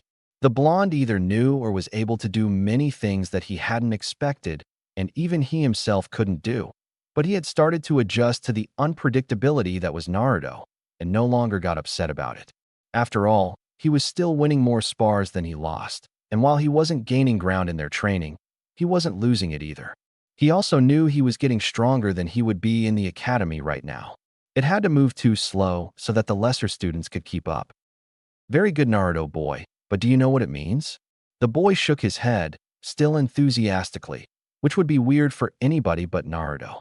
Combination techniques are when a ninja or ninjas use multiple techniques that together make a much stronger technique than the two or more would separately. The sage explained, the most well-known one would be using a wind jutsu with a fire jutsu. The wind powers the fire to not only move faster, but to gain size and burn hotter. There are plenty of other techniques that can be combined, but today, we're going to focus on one that you two can do together. The toad finished. Naruto loved the idea of that. Sasuke hated it. He didn't need the blonde to make him stronger. He would get plenty strong on his own. Now I'll demonstrate it first since it's complicated, but you will be combining Naruto's Gemayuden, Toad Oil Bullet, with Sasuke's Gokakyu no Jutsu, Great Fireball technique, which will create a bigger and stronger fire, but instead of being faster, it will spread more, alike like water, or like the plain Gemayuden would. He explained. Sasuke, would you shoot a fireball out into the field? Once you start, I will shoot the Gemayuden. Normally, it's the other way around, but the difficult part about combination jutsu is that in order for them to be most effective and safe, the chakra in each jutsu must be matched nearly exactly. Fukasaku said. Sasuke nodded and rained through his hand seals, ending on Tiger, and after building the necessary pressure and heat up, shot a large fireball out over the field. Immediately, Fukasaku ran through his own hand seals and shot a high-powered stream of toad oil at the fireball. The two collided and sent of a wave of heat that was almost like an explosion, and both of the 8-year-olds had to shield their faces. When the heat died down after a few seconds, they lowered their arms. The whole field was on fire. The whole thing. Sasuke was sure that the fireball alone wouldn't have lit more than a tenth of it on fire. The wrinkly toad had made his techniques 10 times more powerful. This didn't seem right, and he voiced as such. Well, it isn't technically 10 times more powerful, but it burned hotter and covered roughly 10 times more area than just your fireball would have. If it were a wind technique I had used, it would have been much hotter and more powerful, but it wouldn't have covered as much area as a liquid like toad oil does. Fukasaku explained after dousing the field in a Suetun, water release, jutsu. That was crazy to Sasuke. How did that even work? He didn't know enough about chakra to understand, but he wanted to. Techniques like that would help him defeat his brother, and that's all that mattered to him now. It had taken 3 days for the Uchiha and Uzumaki to get the combination technique down. 3 days. Most of that time was spent with Naruto trying to perfect the toad oil bullet. In reality, they had only tried the combination 7 times. The first 5 hadn't gone well, mostly Naruto shooting out too much oil, which overwhelmed the flames. Then Sasuke, never one to be outdone, had shot out an even bigger fireball to try and top the blonde, who had successfully lowered the amount of oil, and suddenly there was too much fire, and the oil couldn't properly fuel it. Finally, Naruto said he knew how much to use, and told Sasuke to use a normal-sized Gokakyu, Great Fireball, and the two synced their chakra near perfectly, lighting the field ablaze. Fukasaku had been a little shocked. It had taken him and Jiraiya 2 months to be able to combine their toad oil and fire technique. Granted, it was a much more devastating scale, but they were both wielding nature energy, which gave them enhanced sensory abilities, which in turn made it easier for them to judge the chakra. The 2 children were special, of that he was certain. Seeing their innate ability at wielding chakra and fighting in general, Fukasaku decided to train them differently, perhaps in a way that they couldn't receive in the outside world. You want me to do what now? The little blonde questioned stupidly. The next portion of your training will be meditation, so you must sit as still as you can. Try and become one with nature if you will. Fukasaku explained. Grandpa Toad Sage, do you know who you're talking to here? The blonde questioned. The Uchiha snorted at this, in a very un-Uchiha fashion. Nobody was here to admonish him though, and as much respect as he'd gained for the toads, he didn't feel like he had to keep up appearances for them. He certainly didn't need to act respectfully around Naruto. That moron wouldn't even know the difference. So he let some of his discipline slip from his Uchiha facade and acted a little more naturally. It felt good if he was honest with himself.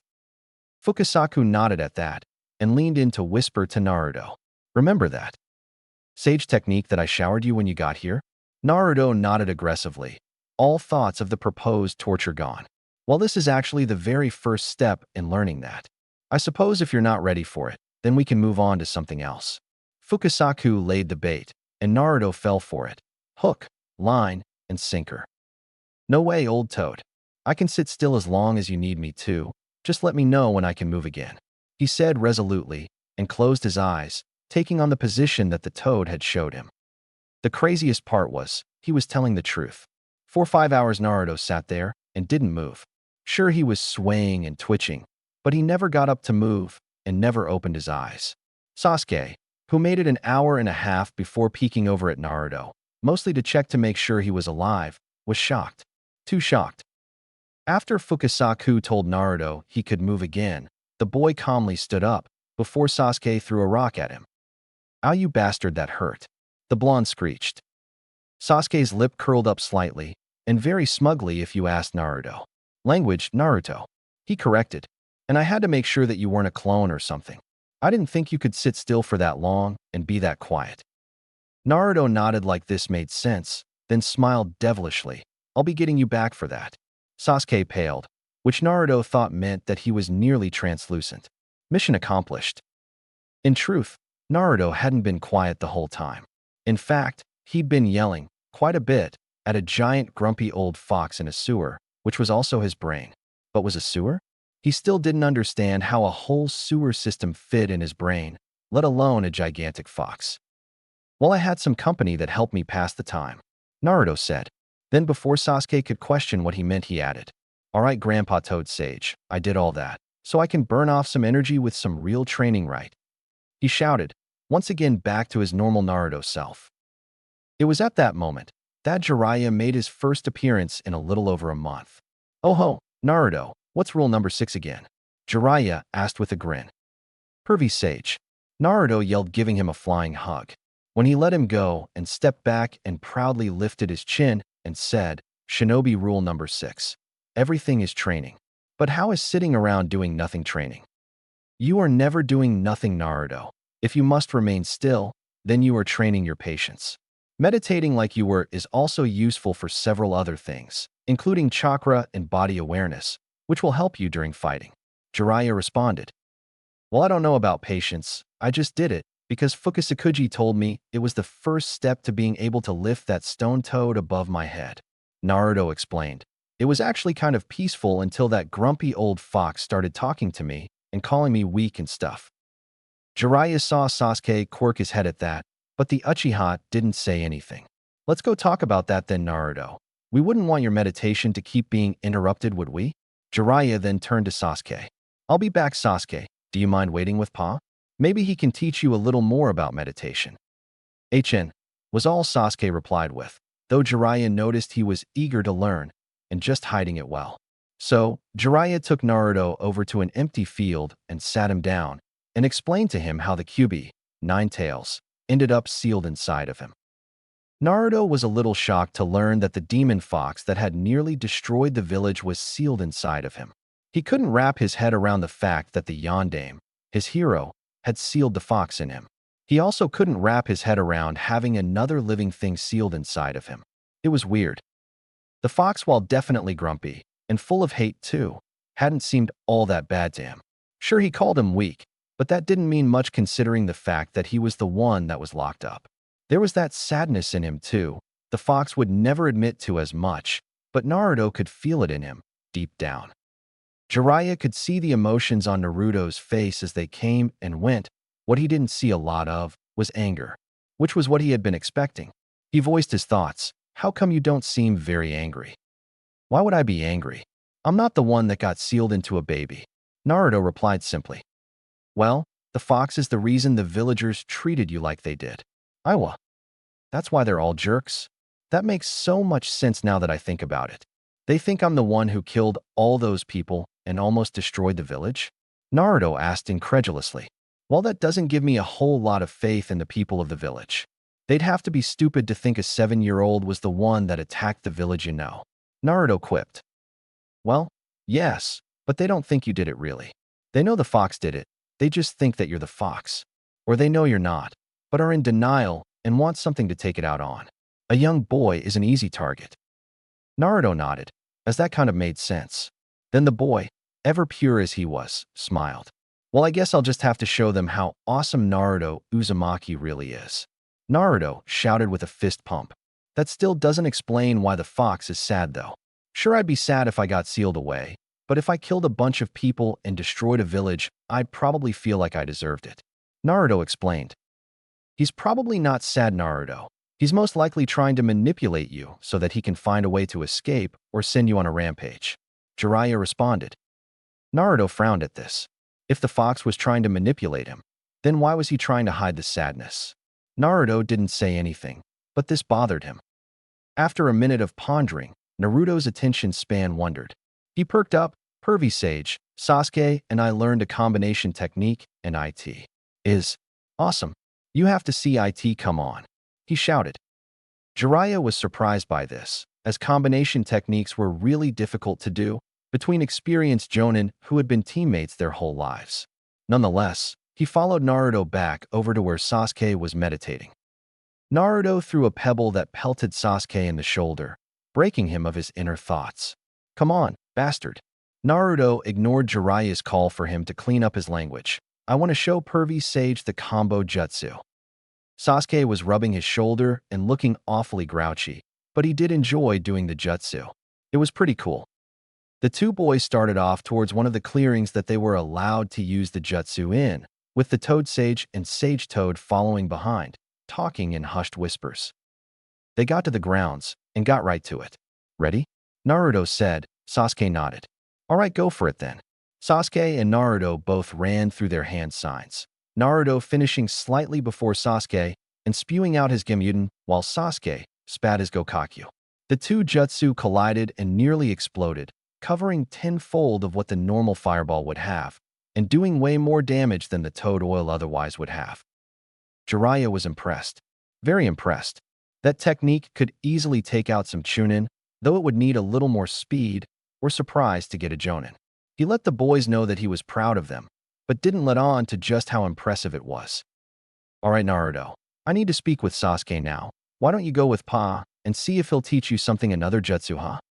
Naruto's eyes went wide and he looked at Fukasaku, and the toad couldn't help but smile and nod at him. They took off for another training area, leaving Sasuke and the Sannin alone. How are you holding up? Jiraiya asked. Fine. He most certainly didn't look or sound fine. We don't know where he is, unfortunately. He seems to have escaped us. Jiraiya lied. It was what the Sandame had told him Itachi wanted, though. Sasuke didn't respond, but tears filled his eyes. Go on, let it out. It won't do any good to bottle it up, Jiraiya said. How could he do that? How could he kill them? He said he would always protect me, that we should always stick together, but then he killed our whole family and left me alone. How could he? Sasuke's words got colder and more filled with rage as he worked himself up. The tears started spilling from his eyes. He's my big brother. How could he do this to me? He was so quiet now it was almost a whisper. Sasuke felt like all the fight was leaving him. All the pent-up anger and resentment he had building for over a month, now just gone. He felt ashamed at that. He had to be the one to avenge his clan. There was nobody else to do it. He had to be the one to kill his brother and restore the clan. Yet he didn't feel that way. His brain said he needed to kill Itachi. Yet, all he felt was that he missed him. Missed his big brother, who used to help him train, who was the best ninja he had ever seen, who had been growing more distant from his family, but still took care of him, who murdered his whole clan. He felt ashamed. Jiraiya could see the boy struggling with his emotions and laid a hand on his shoulder. Has Naruto gotten around to telling you the shinobi rules I have given him? Jiraiya asked. Sasuke didn't respond, just kept looking down at the ground with fists clenched and tears falling. Rule number 1 says that a shinobi's life is unfair. I know a little bit about how you feel, kid. My old teammate left the village after it was discovered that he was kidnapping and experimenting on villagers. It was heartbreaking for me. I had considered him my best friend, and I felt like he betrayed me for doing that. Jiraiya said solemnly. Worse yet, I was more upset that he abandoned me, and not because he was doing awful things to the people of the village, the people that I had sworn to protect. He explained. I felt so ashamed for feeling that way. Jiraiya whispered. Sasuke looked up at him with wide eyes, surprised that someone like a legendary Sannin had felt what he was feeling. He thought ninja that strong were invincible. Jiraiya read his face like a book. Yeah, kid, we're human too, just like the rest of the world. Maybe even more so. Sasuke tilted his head in question at this. Jiraiya obliged. 3 legendary ninja. None of them stay in the village anymore. Tsunade isn't a ninja anymore. She just gambles and drinks her sorrows away. I travel about the world spying for Konoha, because the village reminds me of my failures. They offered me the spot of Hokage, but how could I take it if I couldn't even save one friend? And Orochimaru is out doing who knows what, giving in to the sickest of his temptations, all to try and become more powerful. Greed has turned him into a monster. All three of us are equally messed up, just in different ways. Jiraiya explained softly. Maybe that was what had happened to his brother. He had said he did it to test his abilities. Maybe he had given in to his greed like Orochimaru had. Did that mean that he could still be saved? He tried to put that thought away, telling himself that Itachi didn't deserve it, but it wouldn't completely vanish. It sat there in the back of his mind like a weight. He told me that I would have to gain hatred in order to defeat him. Sasuke whispered so quietly that anybody below Chunin wouldn't have even known he had spoken. Hatred is not the answer, Sasuke. It just breeds more hatred. If you spend your whole life building it to defeat him and you do, then what? He'll be dead, and you'll have much of your life left to live, but you'll be overwhelmed with hatred. Then you won't be any better than him or Orochimaru. Jiraiya explained. Sasuke nodded at this, but he didn't know what he was supposed to do. Can we go back to training? He asked. It's the only thing that clears my head. Jiraiya looked up and found there were still several hours left of light, so he nodded and started off to find Naruto and Fukasaku. Jiraiya had left the next morning, saying he had another mission to go on. Naruto had been sad, but promised him he would kick his butt when he came back. Sasuke had thanked him and bowed deeper than he had for any non-Uchiha in his life. The next couple of weeks had been spent working on their meditation and their minds, just like they had on the first day.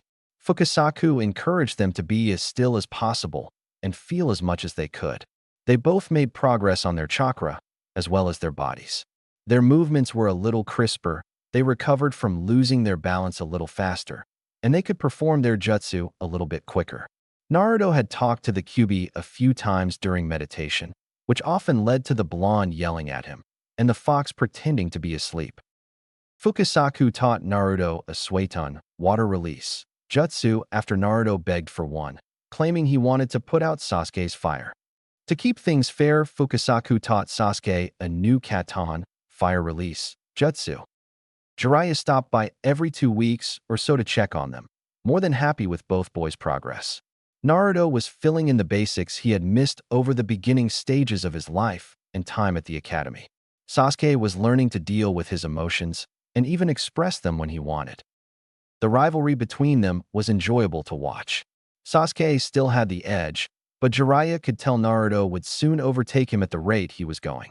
Sasuke would likely pass him once again if he unlocked his Sharingan, which he curiously hadn't done yet. When it came time for Jiraiya to take Sasuke back to the village, 9 weeks had passed. Neither boy had sufficiently mastered their new elemental jutsu, but both were getting close and working extremely hard at it. Naruto was determined to master Suiton, Teppadama, water release, gunshot, so that he could go head-to-head with Sasuke's fire and not have to dodge.